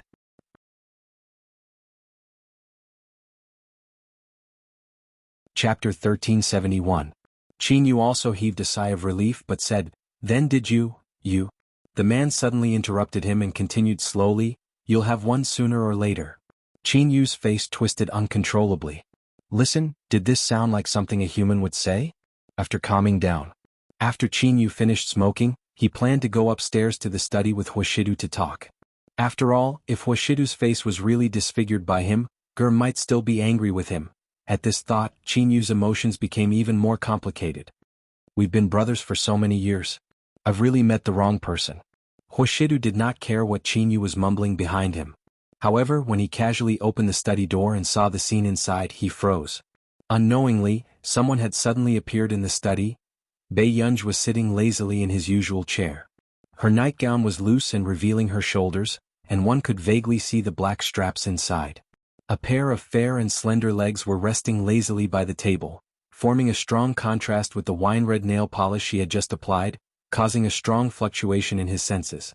The man's pale-colored eyes deepened, accumulating a layer of half-hidden gloom. After Bei Yunji heard the commotion, she turned around and met the man's eyes. However, with this turn of her head, the nightgown on her shoulders slid even wider. The man's eyes were dark as he tried his best to suppress the bad nature in the man's bones and the possessiveness that was surging within him.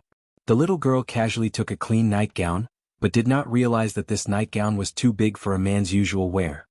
What? Why did he stop in front? Before Qin Yu could ask, he was about to look up when Huashidu suddenly closed the door. At this moment, the door was tightly shut. Bei Yunj, who was about to stand up inside, was speechless. What was going on? Outside the door. Qin Yu said in the awkward silence, "Are you guarding against me like a thief?" Didn't he know who the thief was? Huashidu restrained the darkness in his eyes and spoke carelessly, but his voice was unusually low and hoarse. "Do you want to pick some wine to bring back?" "Really?" Qin Yu asked instinctively. The wine in the Hua family's wine cellar was priceless. One bottle could be exchanged for a suite in the center of Yun City. Qin Yu regained his senses very quickly and chuckled. "Master Du, are you trying to bribe me with a few bottles of wine?" However, the man licked his lips and looked up at Qin Yu with a smile. "I don't drink much. If you like it, I'll get Zheng Su to move it over for you next time." Old Master Hua loved wine when he was alive, so the Hua family had collected a lot of good wine. After Old Master Hua passed away, Huashidu continued to work with the winery. At this moment, when Qin Yu heard this, he could not help but be tempted. "Aren't you being too generous?" Qin Yu's tone softened a lot and he followed Huashidu downstairs silently. But not long after. Bei Yunj, who was in the study, suddenly recalled the scene from just now. She thought she saw a wound on the man's lips. Bei Yunj's eyes darkened. She quickly got up and went downstairs. Qin Yu, who was talking, was halfway through when he suddenly heard a voice coming from the stairs. "I'm looking for you today. Don't tell me you and Gu, Huashidu, what happened to your face?" At this moment, the two men sitting on the sofa turned around and saw Bei Yunj walking over with cold eyes. "Jigur?" Qin Yu was stunned. "Why are you here?"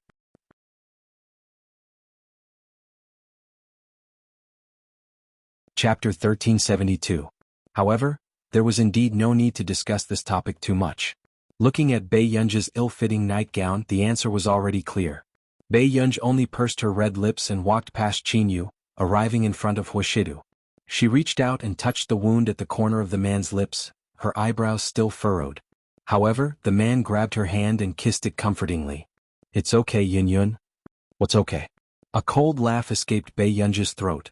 Before the man could react, Bei Yunj had already pulled the man over. Then she unbuttoned the man's white shirt. There were bruises all over his body, making Bei Yunj's eyes turn cold. However, Huashidu looked like he was at the mercy of others from the beginning to the end. Qin Yu had lived for so many years, but this was the first time he saw Huashidu indulging others like this. There was a helpless smile in his pale-colored eyes. However, it made one's heart itch. He suppressed his laughter, but it made her ears numb. "Yin, he's still here." Bei Yunj's ears were sensitive to begin with, so she avoided him instinctively. But in the next moment, Qin Yu, who was originally valiant, saw his cold sister turn around. "Why are you here?" His sister's tone was very calm, but it was not difficult to tell that if Gur knew that he was the one who had injured Huashidu, he might lose this sibling relationship. "Came to see him." The man, who was usually unrestrained, said stiffly, not daring to look at his Gur's unfriendly gaze. Qin Yu regretted it even more. He should have let Gur live with him back then. This way, his sister would not have to feel sorry for a wild man and would not have to compete with the two at home for favor. "Then did you hit him?" Bei Yunj's questions were getting sharper and sharper. For some reason, Qin Yu did not dare to admit it. When Huashidu received Qin Yu's pleading gaze, his thin eyelids moved. He looked at the little girl who had not been appeased successfully for a while and suddenly laughed. "Yun, go and change your clothes first." This nightgown was indeed not suitable for them to chat like this. Pursing her lips, Bei Yunj went upstairs with a cold aura emanating from her. Seeing this, Qin Yu heaved a sigh of relief and felt equally bitter. If his own sister wasn't close to him, he might as well treat her as an outsider. The man suddenly said, "You still want to stay here?" Qin Yu, why did he feel that this person was showing off to him? "So what if I'm here?" Qin Yu leaned against the sofa and pretended to be impressive. However, Huashidu sneered mysteriously. He lowered his head and buttoned his shirt casually. "Okay, then when Yun comes down, I'll send you off together." Qin Yu almost jumped up immediately and walked towards the door without looking back. "Huashidu, this matter is not over. Do you think it's so easy to enter our Qin family?" Qin Yu was very angry. He accurately grasped the words of the vicious older brother in the primetime wealthy family drama. It was indeed not easy to enter the Qin family. Other than Qin Yu, there were many men in the Qin family. The most troublesome one was probably that President Qin Luyan. Initially, Huashidu wanted to interact with this President Qin in the business world, but Qin Luyan was obviously much more clear-headed than Qin Yu. He rejected all the collaborations with the whole corporation. He even reminded Huashidu repeatedly about his brotherhood with Qin Yu. Unfortunately, Huashidu indeed cherished this brotherhood very much. He even shamelessly used Qin Yu's trust to visit the old master of the Qin family often.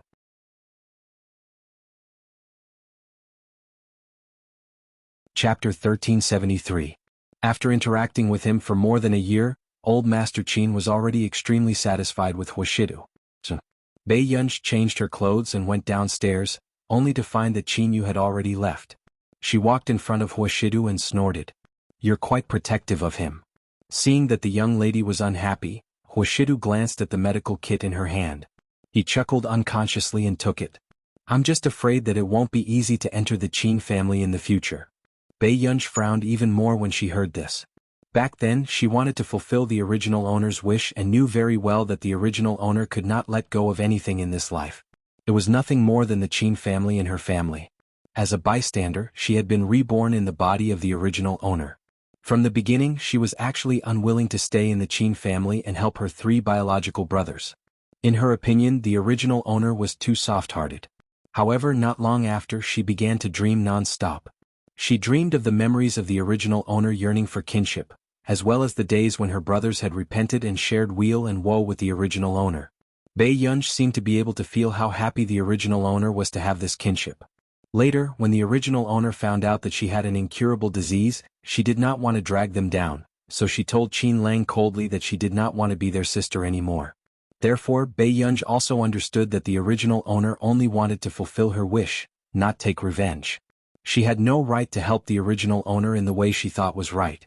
However, today Qin Yu had hit Huashidu for no reason, making Bei Yunj a little frustrated. She could only think of the original owner and her grandfather to suppress her anger.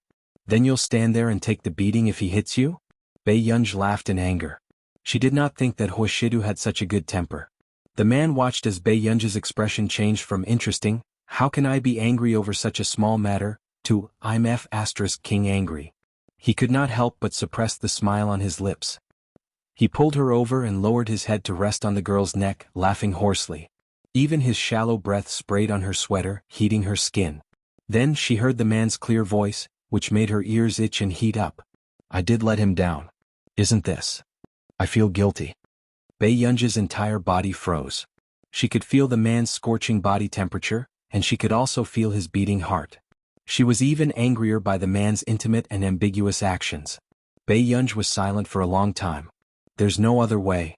She really did owe the original owner of this body. The man's cynical voice echoed in her ears, making her blush and her heart beat faster. "Why, do you still want to elope with your brother?" He continued, "That won't do. Status is more important." Bei Yunj couldn't push him away for fear of pulling on his wound. She was even more helpless against this dog of a man who was still dishonest even after being beaten. She could only expressionlessly wait for the D*MN man to finish taking advantage of her. Then she half squatted and half knelt in front of him. She asked the man sitting on the sofa to take off his shirt and carefully applied the medicine on his lower abdomen. Bei Yunj didn't notice anything wrong with this position. However, the man subconsciously glanced at the girl half kneeling in front of him. After lowering his head and looking at her seriously, his sexy Adam's apple bobbed. Even the light mole on his Adam's apple seemed to have become a symbol of desire. Huashidu felt an itchy and numb feeling on his lower abdomen. He took a deep breath without batting an eyelid and actively suppressed the darkness and desire in his eyes. "Yinyun, get up first." The man's voice was abnormally hoarse.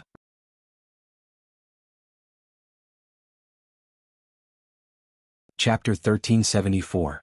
For a moment, he did not understand why he wanted to suffer. "Are you going to stand while I sit on the sofa?"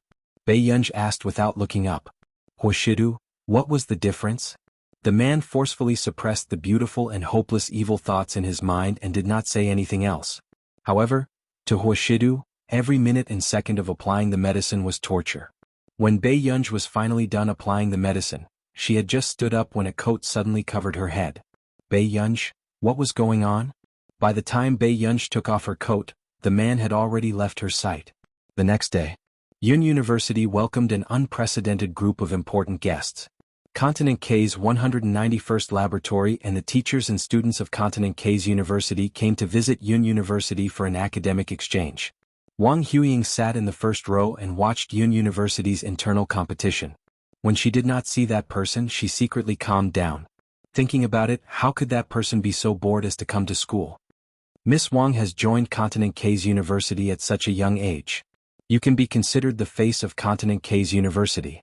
I don't know who to congratulate. The professor sitting at the side smiled. That's right. It's Yun University's honor to invite the teachers and students of Continent K's university and the 191st laboratory over. I hope Miss Wang won't be stingy with your guidance and valuable opinions. Unexpectedly, when someone said this, Wang Huiying smiled and said, "Do you have any objections? For students of your school's standard, even if they are lucky enough to enter K University, I will still persuade them to withdraw." As soon as she finished speaking, Wang Huiying patted the non-existent creases on her purple leather coat. Even though her tone was smiling, her words were especially hurtful. The expressions of the professors of Yun University changed, but no one said anything for a moment. After all, Wang Huiying was an important guest invited by the school. In addition, Wang Huiying was from the 191st laboratory. No one dared to say anything. However, when the K University students saw this scene, they immediately felt superior in their hearts. Their expressions were filled with mockery and smugness. They did not know what the principal was thinking. He actually allowed them to have an academic exchange with Yun University. How could a university that couldn't even make it into the top 10 in the world be compared to the world-renowned K University? Sun Jiaping smiled gently. Yun University's motto is to put the students first. All of our students can be said to be some of the best children in the country. Of course, we also believe that these children will make good researchers in the future. There's an old saying in country A, "Don't bully a poor young man." Wang Huiying sneered, "Professor Sun is really a philanthropist. How can one become a good researcher with no talent for scientific research and only rely on imagination?" The professors present were irritated by these words, but they could only suppress their anger in front of visitors from afar. On the other hand, Wang Guanchen, who was sitting beside Wang Huiying, did not hide the arrogance and delight on his face. It was as if he had vented his anger. Who would have thought? Suddenly, there was a burst of applause not far away. Miss Wang is right. Scientific research talent is indeed very important. Everyone turned around and saw Si Qingyan walking over slowly. But before Wang Huiying could raise her eyebrows and curl her lips, she heard him say, "No wonder Miss Wang calls you little." Si Qingyan asked slowly with a smile, "However, our family is actually not that old. I don't know where the rumors came from, but they made it seem like our family is very old." Then, Wang Huiying's expression froze, and the atmosphere turned cold.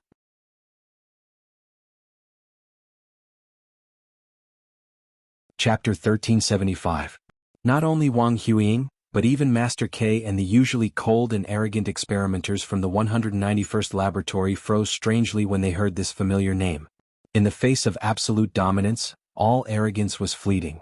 When the professors of Yun University saw these people's faces turn green and red, they instantly felt happy and smiled as they spoke to them. "Sai, what's the big deal? And Miss Wang are both scientific research geniuses. Their abilities are on par." The PhD student beside him silently glanced at his supervisor. This was an old conman. As expected. When Wang Huiying heard this, her face turned even paler. She looked like she was about to flip the table and fall out with him. This name was the pain of the young big shots in the industry in the past. Before the appearance of the young scientific research geniuses dominated a region and each had their own merits. In the end, the appearance of this person shattered the pride of this group of geniuses who were proud of their top talents, including Wang Huiying. Wang Huiying squeezed out a fake smile. "I don't think I've heard any news from him in the past 2 months, right? Could it be that something has happened? If it were anyone else, they might only start to spread rumors after a year or two without any news. But it was different.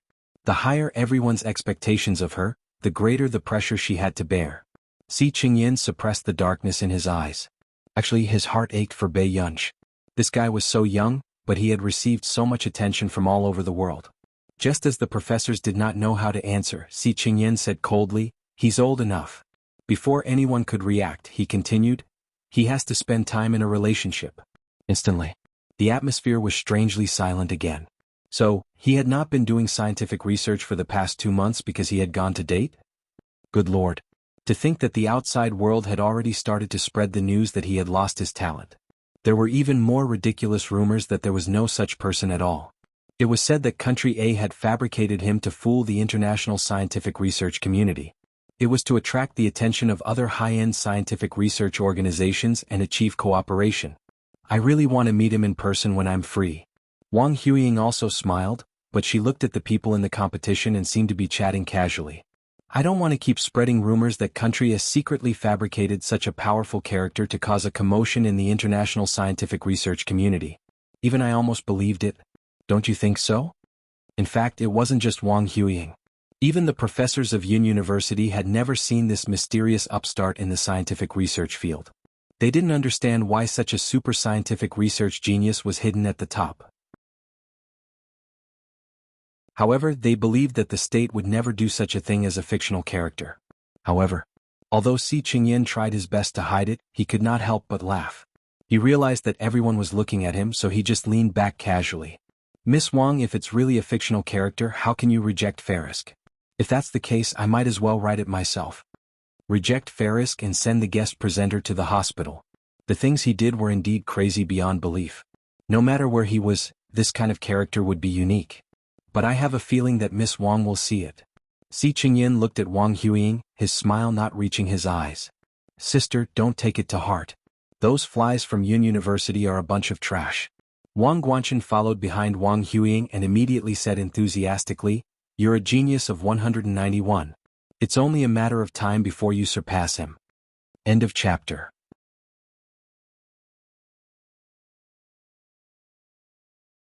Chapter 1376. Wang Huiying glanced at Wang Guanchen from bottom to top in disgust and sneered. Alright, you don't have to worry about me. You, on the other hand, can't even compare to a freshman and you still have the cheek to ask me for help? Wang Guanchen's expression stiffened as he clenched his fists. He hated this cousin of his because she had always been high and mighty and had never left him any dignity. However, compared to Wang Huiying, he could not accept Bei Yunj, an ordinary person who was nothing, acting arrogantly and looking down on him. Sister, Wang Huiying's expression improved slightly. She's just a wild girl. We'll deal with her on Monday. This time, 191 is here for Higgins and Fernan's. Fernan's group? Isn't that in our nation? Wang Guanchen asked. Wang Huiying said, We are indeed here to cooperate with Higgins. However, we recently heard that Mr. Fernan's is also in Yunqing, so we plan to meet them.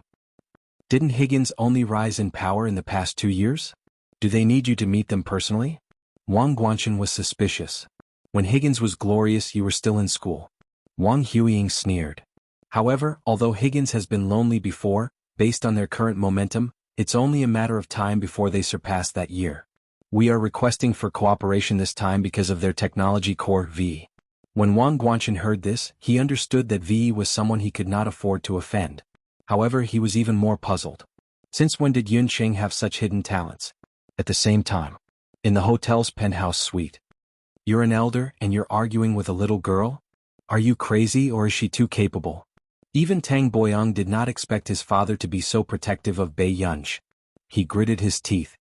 Father, don't you think that Bei Yunj is not worthy of entering our Fernan's family? What does it have to do with you whether Shidu likes her? What's so good about our family? Isn't it just a little more money? Besides, Shidu doesn't even want to enter the Fernan's family. The old man's face darkened as he pointed at Tang Boyang with his walking stick.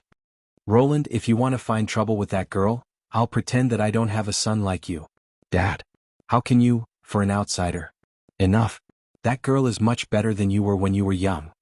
Old Master said unhappily, You and Shidu have never watched television with me, nor have you read the newspaper to me in the morning. Roland did not expect that Bei Yunj would be able to bribe the old man with such a small favor. In fact, when they were in Neely, Bei Yunj was not idle either. It was just that he saw the old man waiting quietly by himself every time. It was too lonely.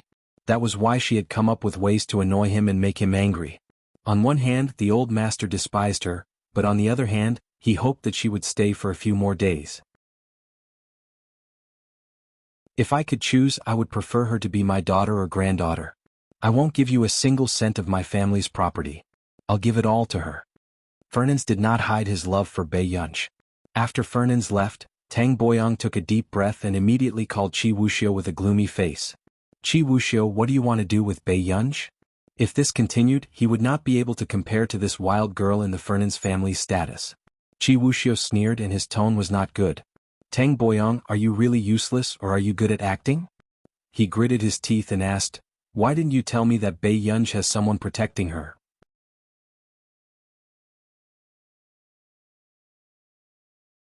Chapter 1377.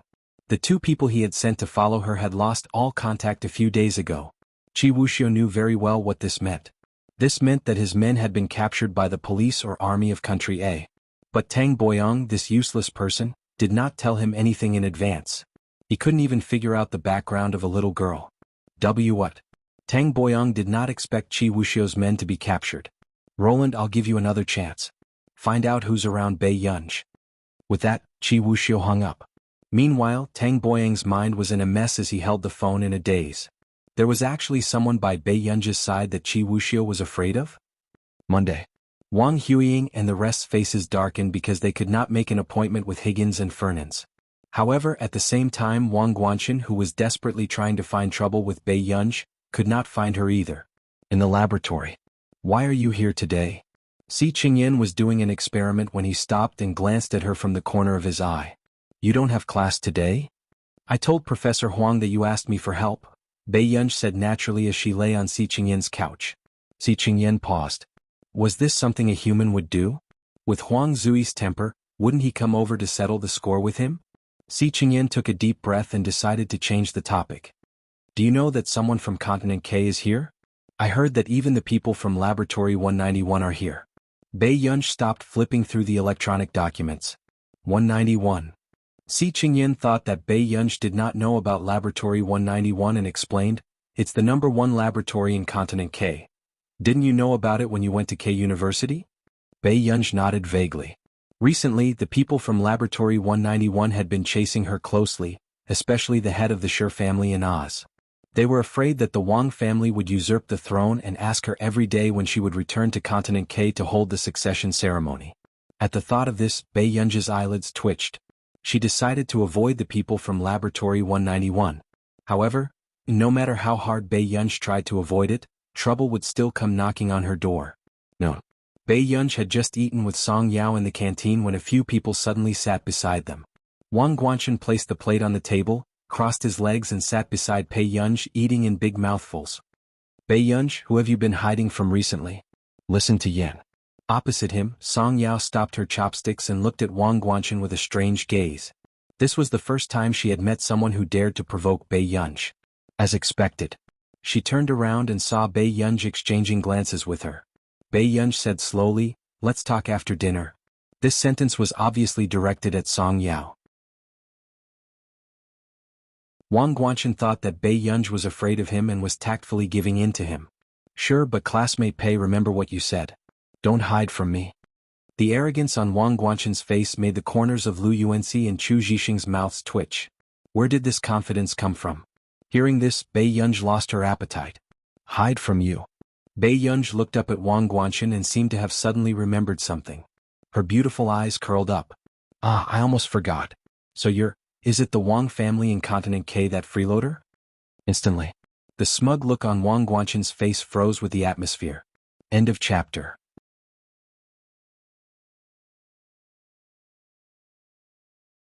Chapter 1378. Wang Guanchen's expression darkened bit by bit. Pei Yun Go. These 3 words seemed to be squeezed out from between his teeth. Bei Yunj slowly raised his eyebrows and continued to add fuel to the fire. Are you used to the food in Yun University?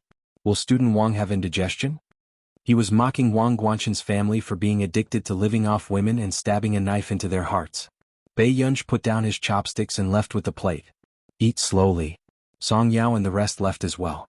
At this moment, Wang Guanchen's expression was already dark as he knocked over the plate angrily and kicked the table, causing a moment of silence and onlookers in the canteen. But no one dared to go up and talk to him. In the afternoon, Bei Yunj had just called Lin Lanjun and confirmed that Lin Lanjun was progressing smoothly. She had already controlled the spread of the virus and felt much more relieved. However, she did not expect to see Sun Jiaping on the other side making a call when she hung up the call. However, the other party on the phone was obviously angry. She could only hear Sun Jiaping coaxing this ancestor. Be good, don't be angry. Grandpa is already preparing to go to the hospital to see you. The toys and snacks you wanted are all in my hands now. Bai Yunj looked up and saw Sun Jiaping holding a pile of things in his hands. He could only use his neck and shoulder to hold the phone, but some snacks still fell to the ground. I don't care. You have to come and see me within an hour. The person on the other end of the line said angrily in a childish voice before hanging up the phone. At this moment, Sun Jiaping staggered and the glass bottle of milk he was holding fell. His expression changed. Just as his mind was in a mess from anxiety, a fair and delicate hand caught the milk steadily. Sun Jiaping heaved a sigh of relief. When he looked up and saw Bai Yunj, he immediately smiled and said, "Student Pei, thank you so much. Why is Professor Sun carrying so many things?" Bai Yunj picked up the toys from the ground. It's all because of that little ancestor. She wants these things no matter what. I have to send them to the hospital quickly, Sun Jiaping said helplessly. Bai Yunj was silent for a moment. I'll go with you. How can you do that? Sun Jiaping frowned and rejected. But you can't carry so many things. Bai Yunj glanced at her watch and raised her eyebrows slightly. I'm free until 5 o'clock in the afternoon. Didn't you say that you wanted me to meet her? Sun Jiaping agreed and talked to Bai Yunj about Jingjing along the way. Bai Yunj didn't show any signs of impatience, but occasionally chimed in. When they entered the hospital, before they even pushed open the door to the ward, they could already hear the voices inside. Stupid. How are you going to teach me if you don't even know this? She sounded like a delicate and willful little girl. Bai Yunj's eyelids twitched and she followed Sun Jiaping inside. Jingjing, you can't do this to brother Huang Qian. Sun Jiaping reprimanded her. Jingjing pursed her lips and her eyes were full of pride. I didn't say anything wrong. I don't need him to teach me these things. I just asked him a question and he couldn't answer it. If he's not an idiot, then what is he? The little girl was indeed very smart, probably because of her father's excellent genes. Huang Qian, who was next to her, was extremely embarrassed. He exchanged glances with Bai Yunj and recognized Bai Yunj. Hello, Junior. Bai Yunj nodded as a greeting. Under Sun Jiaping's hospitality, she just sat by the side and played computer games. When Jingjing saw that Bai Yunj didn't even look at her, she was inexplicably angry. P.S. 3 more chapters.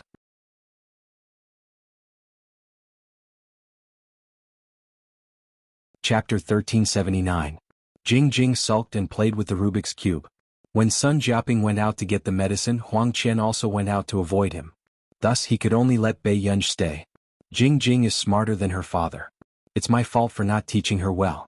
She has no manners at all, Sun Jiaping said apologetically. Huang Qian shook his head awkwardly. Sister Jingjing is smart. I really don't have anything to teach her. Sun Jiaping was also worried. It's good to be smart. No one can control her. She's lawless. In the past, when Jingjing's illness was not serious, he had also hired a teacher to teach her. In the end, they all retreated with pale faces and even returned the deposit. When Huang Qian heard this, he remembered that Bai Yunj was looking after Jingjing. He began to worry nervously. Would Junior Pei be tormented by this little princess who deliberately made things difficult for her? At the same time, the ward was completely silent. Jingjing could not take it anymore and started to lose her temper. You're all idiots. Bai Yunj's eyelids twitched. She just glanced at her indifferently and continued with her work. Jingjing was speechless. For the first time she realized that her aggression was so weak.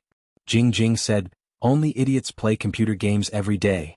The aggressiveness of this sentence was even more obvious. Indeed, it attracted Bai Yunj's attention. However, when Bai Yunj's eyes really landed on her, the little girl knew that she was afraid. It was as if someone who did not like to bother with the little rascal was provoked one day.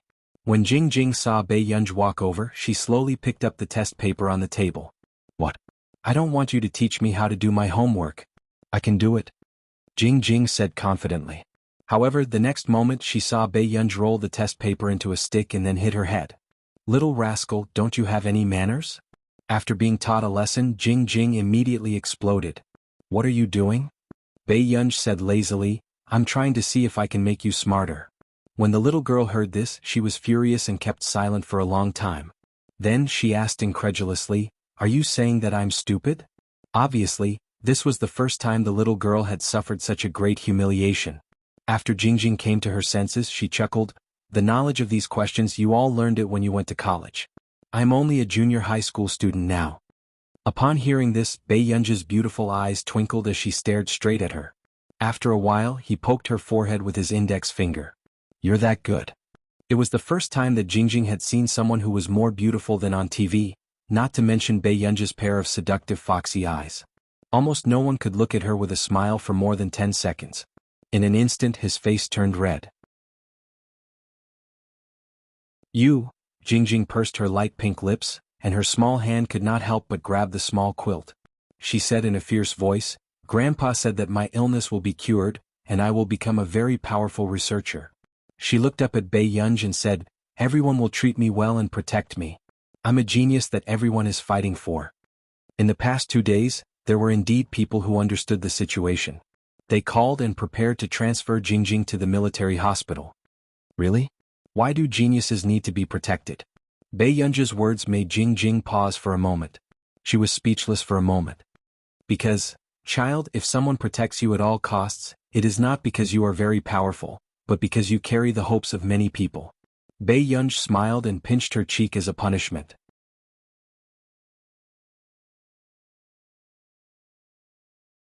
Chapter 1380. Jingjing was also inexplicably afraid of this strange person. The person in front of her was different from Sun Jiaping's former students. She was not easy to deal with and was not easy to understand. No, as a researcher you will be respected by many people and have a lot of money to spend. Brother Tang Cheng went to Country R and has endless money to spend. Jingjing's eyes were full of desire. As long as I grow up, I can support Grandpa. Grandpa won't have to be talked about by those students behind his back. Professor Sun won't go to Country R. Bei Yunji began to peel the apple slowly. What? Jingjing stared at Bei Yunji with resentment in her eyes. Professor Sun's father was detained abroad for 10 years. In the end he sneaked back to China. After Bei Yunji finished speaking, Jingjing thought Bei Yunji would hand her the peeled apple, but she saw Bei Yunji eating it by herself. Jingjing, you have time to drive people away, but you don't have time to get yourself an apple? After saying that, Bei Yunji went out to answer a phone call. She didn't do anything, but she had the hot-tempered little girl under control. Bad woman. Jingjing was very angry. She seemed to have suddenly thought of an idea, and her eyes were shining. After a while, Bei Yunji returned to the ward and found that the person on the bed was gone. This little girl needs to be taught a lesson. Downstairs, Jingjing avoided the crowd and breathed the fresh air in the garden. While the security guards were not paying attention, she quickly ran out of the hospital. How is she good? How can she teach me a lesson? Jingjing thought that Bei Yunji might be scolded by Sun Jiaping because she went missing. She immediately felt relieved. Let Bei Yunji teach her a lesson. However, Jingjing jumped to the roadside stall to buy snacks, but she didn't notice that someone had been following her for a long time. When she walked to a place where there was no one, she suddenly heard a voice behind her. Jingjing? Hearing this familiar voice, Jingjing suddenly turned pale and dropped the chocolate ice cream she secretly bought. It seems that Sun Jiaping, that old fart, has raised you well. A ruffian youth with 2 burly strangers beside him. But I'm still your cousin. How about you go back and have a chat with your cousin? Go away. Jingjing took a step back. Her eyes were red. If it weren't for Sun Jiaping, Jingjing would have been sold by this rogue cousin who only knew how to drink and gamble. How long can that old fart take care of you? Xiangjing, don't forget your surname just because your parents are dead. You don't know what's good for you. See how I'll deal with you. The young man's face darkened, and he stepped forward to grab Xiangjing. You really don't know what you are, do you? The young man had just pushed Xiangjing to the ground and grabbed her collar, wanting to teach her a lesson. Suddenly, a voice sounded around them. Yo, it's quite lively here. Xiangjing's eyes were filled with fear and tears. When she heard the voice, she turned her head hopefully, but she didn't expect it to be Bei Yunji. Who are you? I'm warning you, don't meddle in other people's business. The young man was on guard and grabbed Xiangjing's collar. He wasn't so stupid that he couldn't be saved. He could see that the sloppy person in front of him was more or less dangerous. I'm looking after this child. Now I have to take him back to report. Bei Yunji looked at his watch and said slowly. One of the people on the other side was stunned. He said greedily, Brother Xiang, the watch in that woman's hand seems to be worth tens of millions.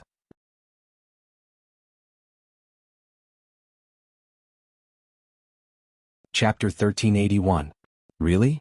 The young man did not expect that his little cousin would know such a rich person. He immediately stared at Bei Yunj enviously. Really? I saw the news last time. Even if you want to fake this watch, you can't do it. The young man was instantly tempted, but he also began to make an abacus without batting an eyelid. You can have my sister if you want. As long as you give me that watch, I won't disturb her in the future. What was a watch? This woman was so rich. If he kidnapped her, wouldn't he be able to get a few 100 million yuan? When the time came, he would take the money and hide abroad. Who would be able to catch him? Okay. Bei Yunj agreed very easily, but Xiang Jing stared at Bei Yunj with red eyes. Turn around now, take off the watch, raise your hands and kneel down. Do you hear me? The young man pointed at Bei Yunj and ordered her arrogantly. When Bei Yunj heard this, the corners of her lips curled up lazily. The next moment, Bei Yunj turned around calmly, lowered her head and began to take off the watch slowly. This action was slow and pleasing to the eye, but the three hooligans could not wait any longer. They could not help but sneak behind Bei Yunj. Hurry up. Raise your hands and kneel down. Jing was shocked by this fierce voice and her whole body trembled. She blamed herself and tears fell down her face. Sister, then? Xiang Jing saw Bei Yunj holding the watch that she took off with one hand, lazily raising both her hands as if she was surrendering, and slowly half kneeling down on one knee. However, just as the other party's eyes were greedy and fierce, and they wanted to take the opportunity to snatch the watch and kidnap Bei Yunj, a cold and ruthless look flashed across Bei Yunj's eyes, as if she had sensed the movement behind her. Before the others could react, Bei Yunj suddenly turned around and quickly swept her leg towards the other party's head. Then she grabbed the other person's collar with one hand and kneed his abdomen. His movements were smooth and fluid, all done in one go. Before the others could react, they saw Bei Yunj pull out a cold dagger from his waist and point the tip of the dagger at the person beside Xiang Jing. Her eyes were cold and she asked leisurely, "What should I do? Do I regret it again?" However, at this time the three people's legs were already weak and their backs were cold. They had bullied the weak and feared the strong, but this was the first time they met with such a hard nail. What do you want? Bei Yunj's tone was quite gentle as she smiled. Nothing. I just want to remove some obstacles for our harmonious socialist path. But compared to a normal threat, this sounded even more frightening. Don't come over. After the three strong-looking men finished speaking, they were scared out of their wits and staggered away. Calm. She turned her head instinctively. She saw Bei Yunj slowly pick up a thick and long branch from the side. It looked like a thin stick used to hit people. It's done. Bei Yunj held the branch with one hand. Xiang Jing? Then she saw Bei Yunj use the half-meter long thick branch to pat the palm of her other hand. This action was inexplicably scary. She chuckled and looked at her again. A cold glint appeared in her eyes as she asked in a calm tone. Isn't it your turn now? Xiang Jing.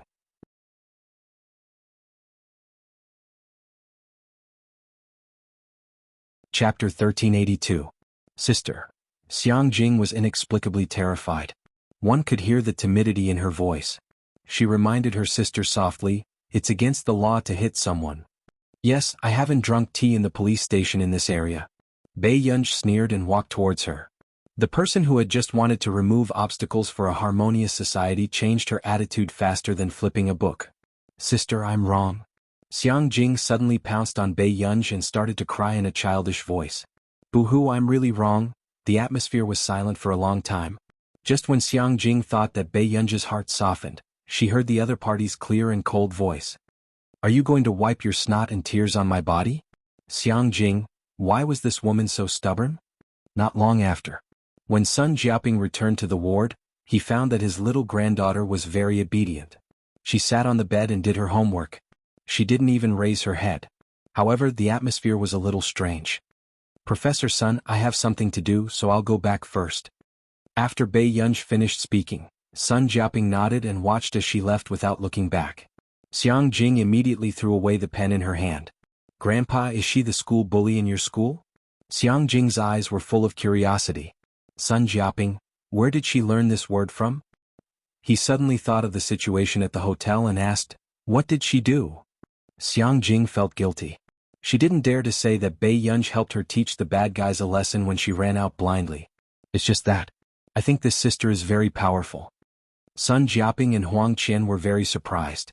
Xiang Jing had been arrogant since she was young. Other than Sun Jiaping, she was arrogant and rude to everyone. However, he never thought that he would sincerely praise Pei Yunj for being amazing. Jing, she's the top scorer in the college entrance examination of our Yun University. She participated in the postgraduate competition when she was in her first year. Sun Jiaping laughed. Xiang Jing was unhappy. What's so great about that? But brother Huang Qian is just a doctoral student. He's not that powerful. Huang Qian, did they have to drag him out and whip his corpse? Silly girl, when Bei Yunj participated in the postgraduate exchange competition, there were two, students. Sun Jiaping scratched her nose. His students are all top geniuses. She beat the student? Xiang Jing was in disbelief and became agitated. How is this possible? In Xiang Jing's heart, this was a belief that could not be defeated. Even if it was his student, he should not be defeated so easily. Huang Qian sighed as well. I graduated from Hengda as well. I heard from Hengda's teachers that Pei Qian's grades weren't good at other high schools, but ever since she entered Hengda, she's become the top student. I think it might be because classmate Pei loves to fight too much. She used to treat this as her main job. Otherwise he wouldn't have ended up repeating a year. Xiang Jing, just how much did he love fighting? Grandpa, can I go to Yun University to play with Sister Pei? Xiang Jing couldn't help but ask. She did not believe that Bei Yunj was so powerful. Sure, wait for Jing's treatment to be over. Oh, didn't you say that she'll be transferred to another hospital in 2 days? Grandpa, let me go look for Sister Pei tomorrow. Sun Jiaping had no choice but to agree. However, Huang Qian's scalp went numb. He had a feeling that Xiang Jing was up to something. The next day, Bei Yunj was still staying in the dormitory of Yun University. She didn't expect to receive a knock on her door early in the morning. She suppressed the impatience in her eyes and opened the door to see a small figure.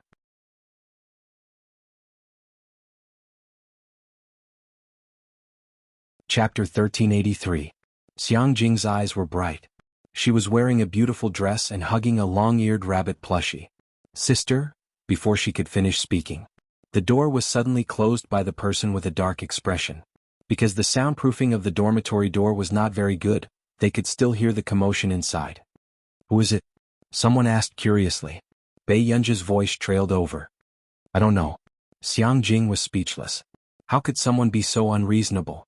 Fortunately, not long after, a beautiful and gentle-looking sister from Xiang Jing opened the door. Are you here to look for someone? Song Yao's lips were curved. She was wearing a light-colored sweater and her eyes made one feel comfortable. It was a pity that there was an emotionless woman beside her. Why did you let her in? Bei Yunj's tone was still a little unhappy, but her slanted eyes looked excessively beautiful. Song Yao handed snacks to Xiang Jing. She just woke up and is like this. Xiang Jing really did not understand why such a good-tempered sister would be related to Bei Yunj. Thank you, sister. Are you Song Yao? I've seen your drama. Yes. Song Yao replied with a smile, the dimples on her cheeks faintly visible. Bei Yunj turned around and saw Song Yao giving all the snacks she had bought for her to Xiang Jing. Song Yao asked with a smile, Are you here to look for Yunj? Xiang Jing nodded. Grandpa said that there's an exchange competition in school recently. There seem to be many people from Continent K. Will Sister Pei participate? Xiang Jing really wanted to see if Bei Yunj was as capable as Grandpa said. Song Yao said, I don't think so. Don't tell me you're scared? After Xiang Jing muttered, Bei Yunj had already glanced at her coldly. Xiang Jing immediately shrank towards Song Yao. Bei Yunj snorted. You still know how to hide. Hearing this, Song Yao, who was scaring the child again, was speechless. Then why aren't you participating in the competition? Grandpa said that you're very good. Those people from Continent K must want to compete with you. Xiang Jing had guessed correctly. These few days, people from Continent K had been looking for her everywhere. Wang Guanchen wanted to find Bei Yunj and take revenge on Bei Yunj. There were also people sent by Patriarch Shi to search for Bei Yunj's whereabouts. They wanted to bring her back to Continent K to hold the succession ceremony. Am I very free? After Bei Yunj finished speaking, Xiang Jing also felt that Bei Yunj made a lot of sense. Until the afternoon. She was brought to a movie and dinner by Song Yao and Bei Yunj. Xiang Jing felt as if a fishbone was stuck in his throat. He looked at Bei Yunj with condemnation in his eyes.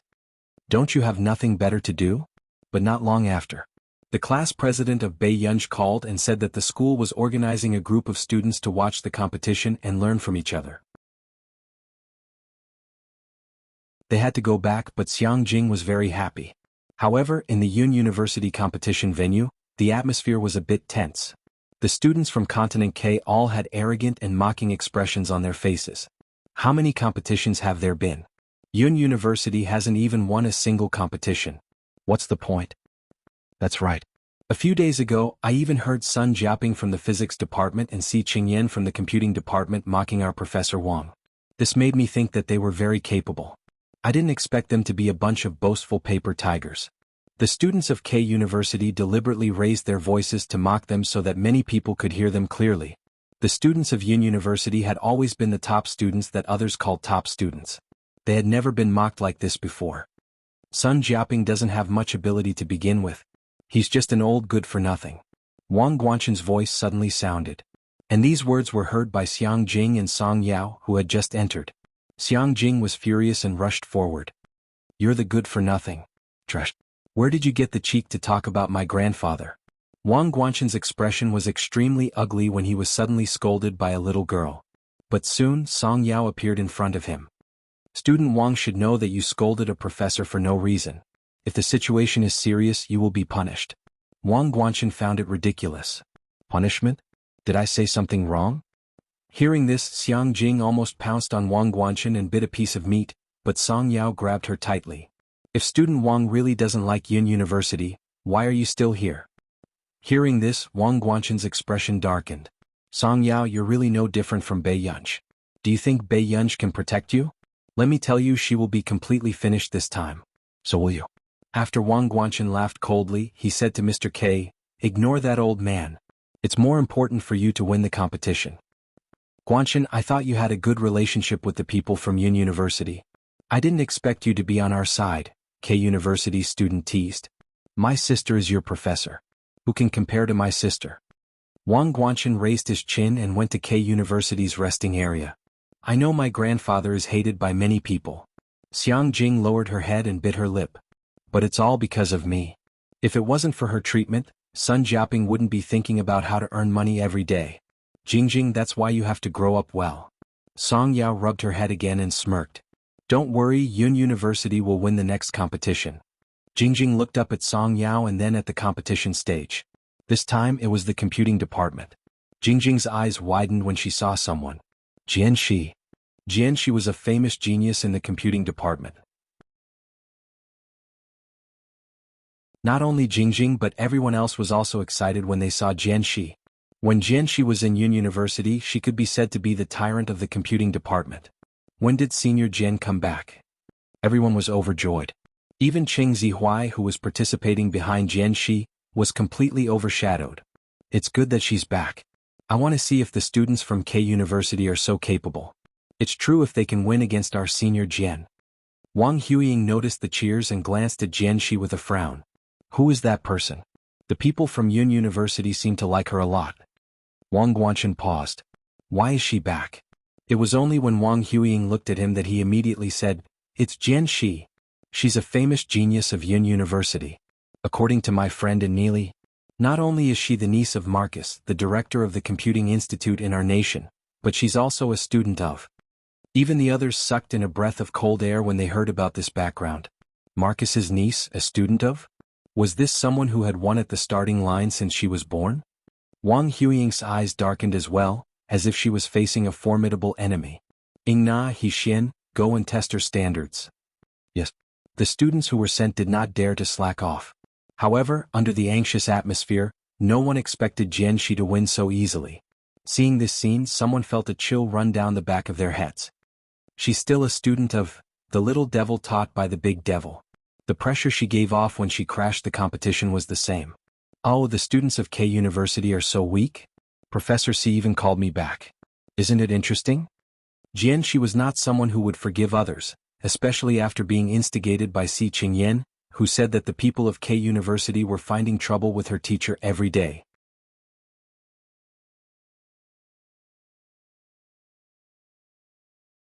Chapter 1384. Jianxi patted her skirt. Hurry up, don't waste time. I still have homework from the teacher. The computer science students really wanted to brag about their senior Jianxi. After not seeing her for a year, Jianxi was still the god of the computer science department. Meanwhile, the people from K University looked embarrassed. Wang Huiying took a deep breath and did not want to argue with Wang Huiying directly. Don't be nervous. It's okay if you can't win. There's still a physics competition. The other students were indignant, but they could only nod. However, they still lost badly in the next 2 rounds. The final score between K University and Yun University, 0-7. The students of Yun University cheered and jumped for joy. Even the professors were beaming with joy and their faces were rosy. Si Qingyan sighed. It seems like she's really good. Jian Shi's improvement was godly. Professor C, what are you talking about? Si Qingyan said. Nothing. On the competition stage, the students of K University were suffering like never before. When did Yun University have such a terrifying student? After the competition ended, Wang Huiying asked the students to prepare for the next competition. To prevent such a situation from happening again, she even stuffed 2 young members of the 191st laboratory with unfamiliar faces. However, she did not expect Jianxi to compete in the next physics competition. Wang Huiying slapped the armrest of the chair and gritted her teeth. Why is it her again? It's okay. Jianxi studies computing. It's useless for her to compete in the physics competition, the K University teacher comforted her. However, half an hour after the start of the competition, it proved that his idea was wrong. Even the physics students of K University and the 2 young members of the 191st laboratory were not enough in Jianxi's hands. So far, K University had only obtained 1 point. What should we do? If this continues, we'll definitely lose again.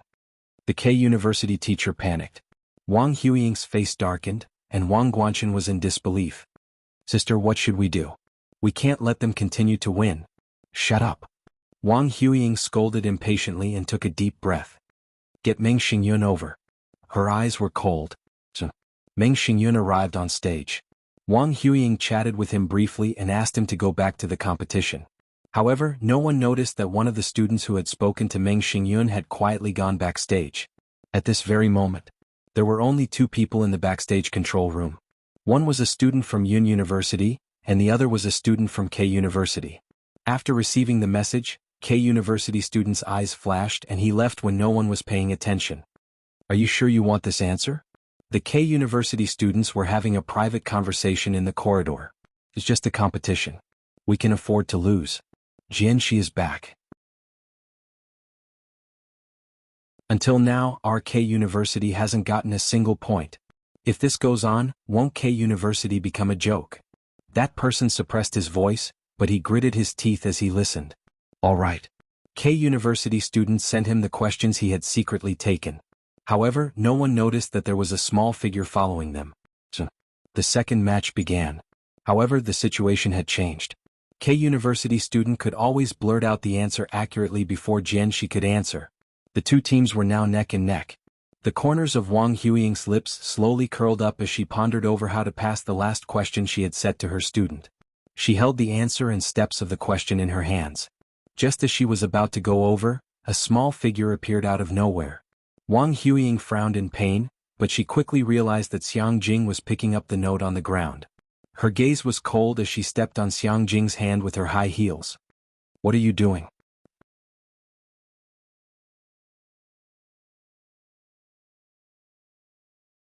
Chapter 1385.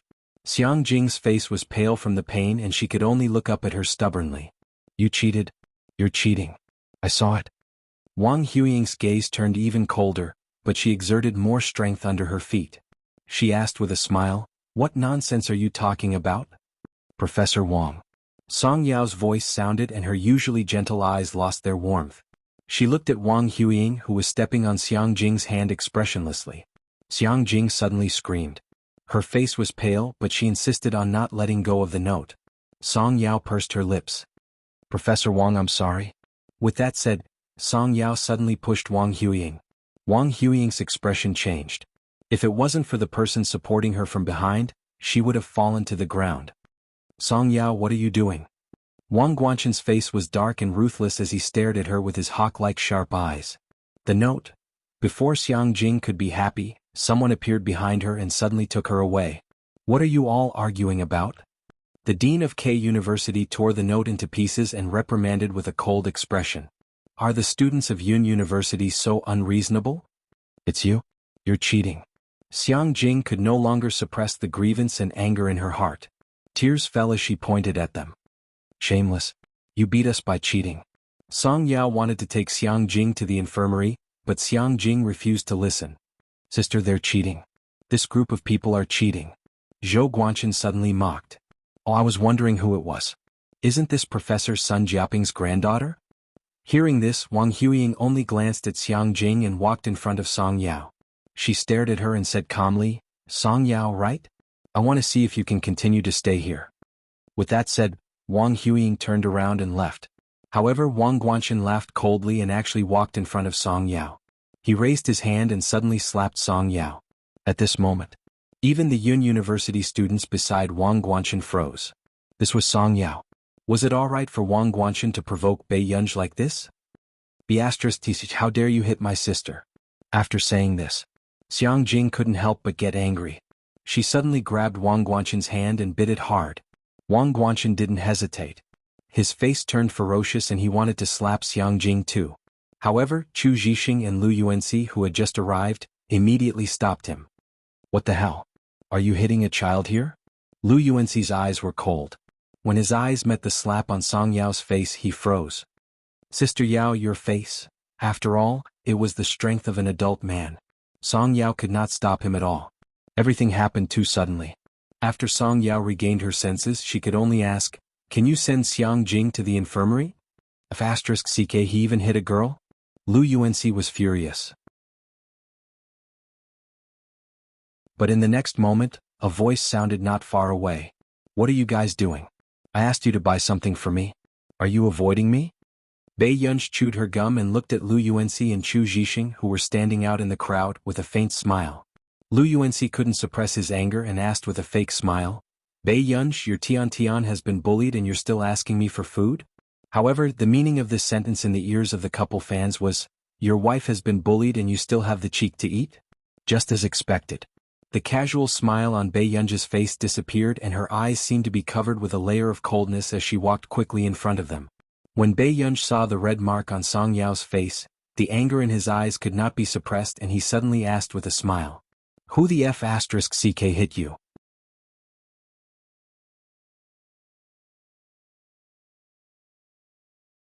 Chapter 1386.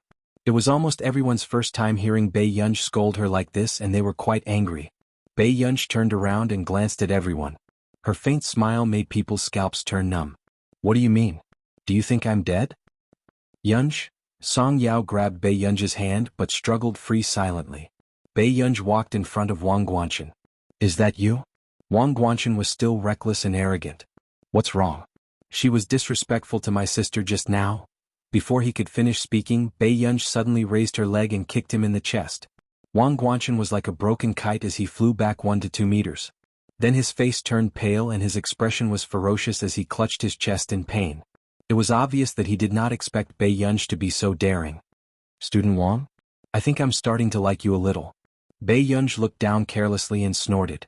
She walked over and squatted down, patting his face lightly.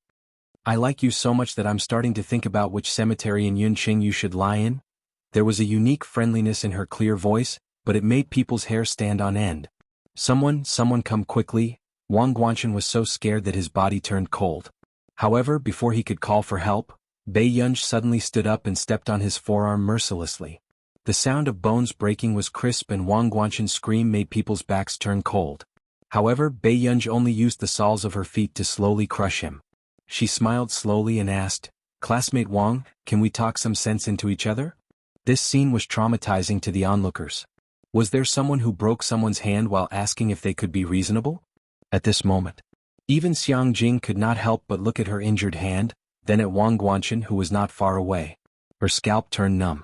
She suddenly realized how arrogant she had been in front of Bei Yunj in the past, testing the edge of danger. Won't sister be expelled? Chu Zhixing and Lu Yuanxi stopped Song Yao and did not let her see this bloody scene. Chu Zhixing nodded. If you drop out of school, you'll be forced to inherit billions of assets. Xiang Jing. At first, Wang Guanchen was in so much pain that he couldn't react. Only when he felt that his bones were about to be crushed did he suddenly nod his head. Bei Yunj tilted her head and smiled lazily. She continued, Actually, I usually break one of Miss Song's hands if someone touches her face. Tell me, how should I greet you? Wang Guanchen was in so much pain that his whole body was trembling. His eyes were full of fear and he could not make a sound from his throat. Bei Yunji's lips curved into a smile as if she was trying to negotiate with him. Crippled one hand. That's not enough, right? When the surrounding people saw this scene, no one dared to intervene.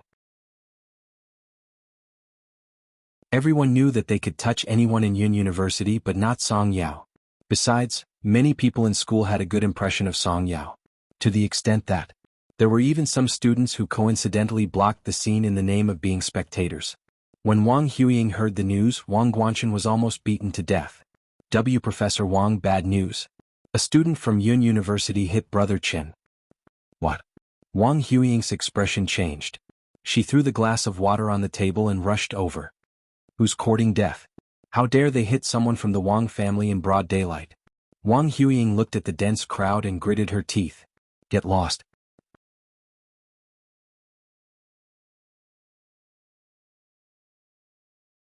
Chapter 1387. When Wang Huiying pushed through the crowd, Bei Yunji had a baseball bat in one hand and a baseball in the other. The baseball bat was still pressed against Wang Guanchen's back. Are you crazy? Who did this? How dare you touch someone from the Wang family? After Wang Huiying finished speaking, she stared at Bei Yunji's back view gloomily. She didn't recognize any familiarity. Miss Wang, you're here? When she heard this familiar voice, Wang Huiying froze. Then she saw Bei Yunji slowly turn around. It's you? Wang Huiying's pupils shrank. Her anger dissipated instantly and was replaced by fear. She shook her head crazily and said, Impossible. You're not a student of Yun University. I've never seen you in the computer science department. Who said I'm in the computer science department? Bei Yunji kicked Wang Guanchen slowly in front of her. He looked unscrupulous and said, Didn't your good brother tell you that I'm in the physics department? What? Wang Huiying's face turned pale. The people around them were even more confused. No one could understand the situation. Professor Wang, who had always been arrogant, seemed to be an old acquaintance of Bei Yunji. It was obvious that Wang Huiying was afraid of Bei Yunji. Sister? When she heard Wang Guanchen's voice, Wang Huiying calmed down and said, Bei Yunji, you're just a student. How dare you hit someone? You're a professor so you can step on a child's hand? Lu Yuanxi mocked. Bei Yunji looked at Xiang Jing and saw that her hand was injured. Wang Huiying, you're capable now, aren't you?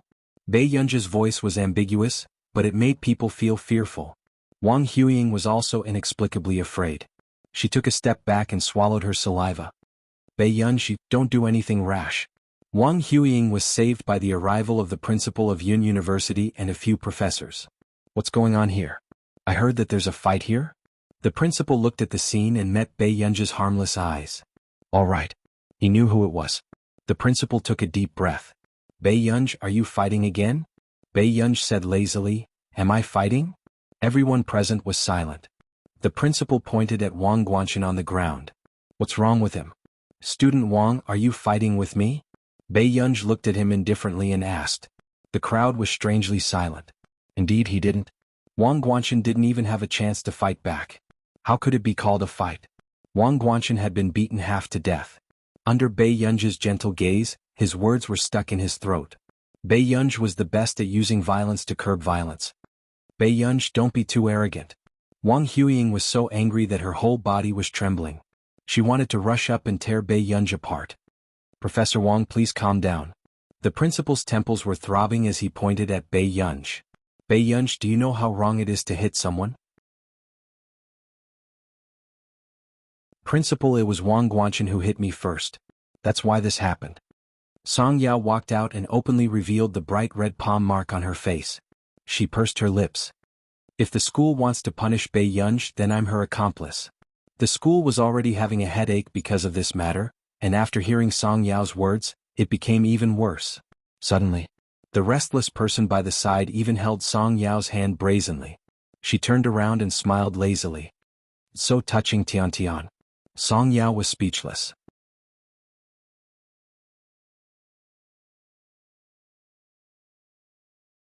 Chapter 1388. The atmosphere changed inexplicably. The students at the back all had excited expressions on their faces that said, I can F*** King get it. The principal's expression darkened. What are you doing? Song Yao wanted to break free, but she could not break free from Bei Yunji's hand. This person was an expert at acting shamelessly. Bei Yunji, come back to the principal's office with me now. With that said, the principal turned around and got someone to help Wang Guanchen up. He asked Wang Huiying and her brother along the way.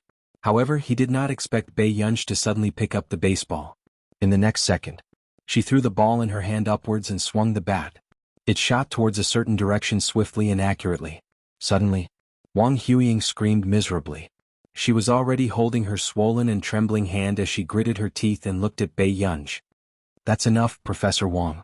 You don't have to apologize this time. I'll take back the interest. Bei Yunji casually placed the baseball bat on her shoulder and raised an eyebrow. Her eyes were playful and cold, but she was indescribably high-spirited. Wang Huiying was so angry that her body was trembling, but her hand hurt so much that she broke out in cold sweat. Professor Wang, go and deal with it first. The principal was already numb as he looked at Bei Yunji expressionlessly. It was not that he had never seen a troublemaker, but this was the first time he had met someone who would be more aggressive the more they were against someone with a bad status. Bei Yunji, go to the principal's office and wait for me now. Don't think that I can't do anything to you just because Director Lin went to our nation. The principal was furious and pointed in the direction of the principal's office. Okay. Bei Yunji answered perfunctorily and walked towards the principal's office. Yunji. Song Yao grabbed Bei Yunji's hand and frowned. If Wang Huiying insisted on this matter, Bei Yunji would not be able to get away so easily. Don't worry about me. Go and apply it on your face when you're free. Bei Yunji glanced at the red mark on her face and was still a little angry. She was puzzled. She had treated this fellow like an ancestor for such a long time. He couldn't possibly be a bun, right? She suppressed her emotions and suddenly reached out to smooth Song Yao's eyebrows. Her eyes curved. Alright, I'm fine. After Bei Yunji left, Song Yao pursed her lips, her eyes dark. Meanwhile, Lu Yuanxi had just finished his call and said to Song Yao, It's okay, Yao. My family has some connections with Confederate 191. I've already gotten someone to help. The headmaster's office. Before the principal came, he had already asked the students about what had happened. He knew that Bei Yunji did not cause trouble on purpose. But she did it in front of the whole school. She was simply reckless. Bei Yunji, do you know that you were wrong? Got it? The principal felt even more aggrieved. There was no psychological burden for this person to admit his mistake. Moreover, according to the personalities of the three brothers of the Qin family, they might not come to school to deal with Bei Yunji. They might even come to school to protect their sister. The principal felt suffocated at the thought of that scene. Suddenly, someone knocked on the door and barged in. Principal, bad news. Student Wang just left the school and was beaten up before she entered the hospital. She was already injured and she was still beaten up? The principal looked at Bei Yunji instinctively with a suspicious expression. Bei Yunji said, If you think that way, I can't help it. The principal was speechless. Alright, then it wasn't Bei Yunji who got someone to do it. At this moment, Wang Huiying also pushed open the door angrily. Her hand was already bandaged. Her expression was dark. Principal Xiang, aren't you going too far? Can a student lay her hands on a professor from another school? That you're tuning in to the Han Li's Wuxia Adventures YouTube channel. We're so grateful for your support and don't forget to subscribe to join us on this incredible journey through captivating stories. Your generosity through donations truly makes a world of difference, as it's the primary source of revenue that allows me to expand and enhance this channel for you. Thank you from the bottom of my heart for being a part of this adventure.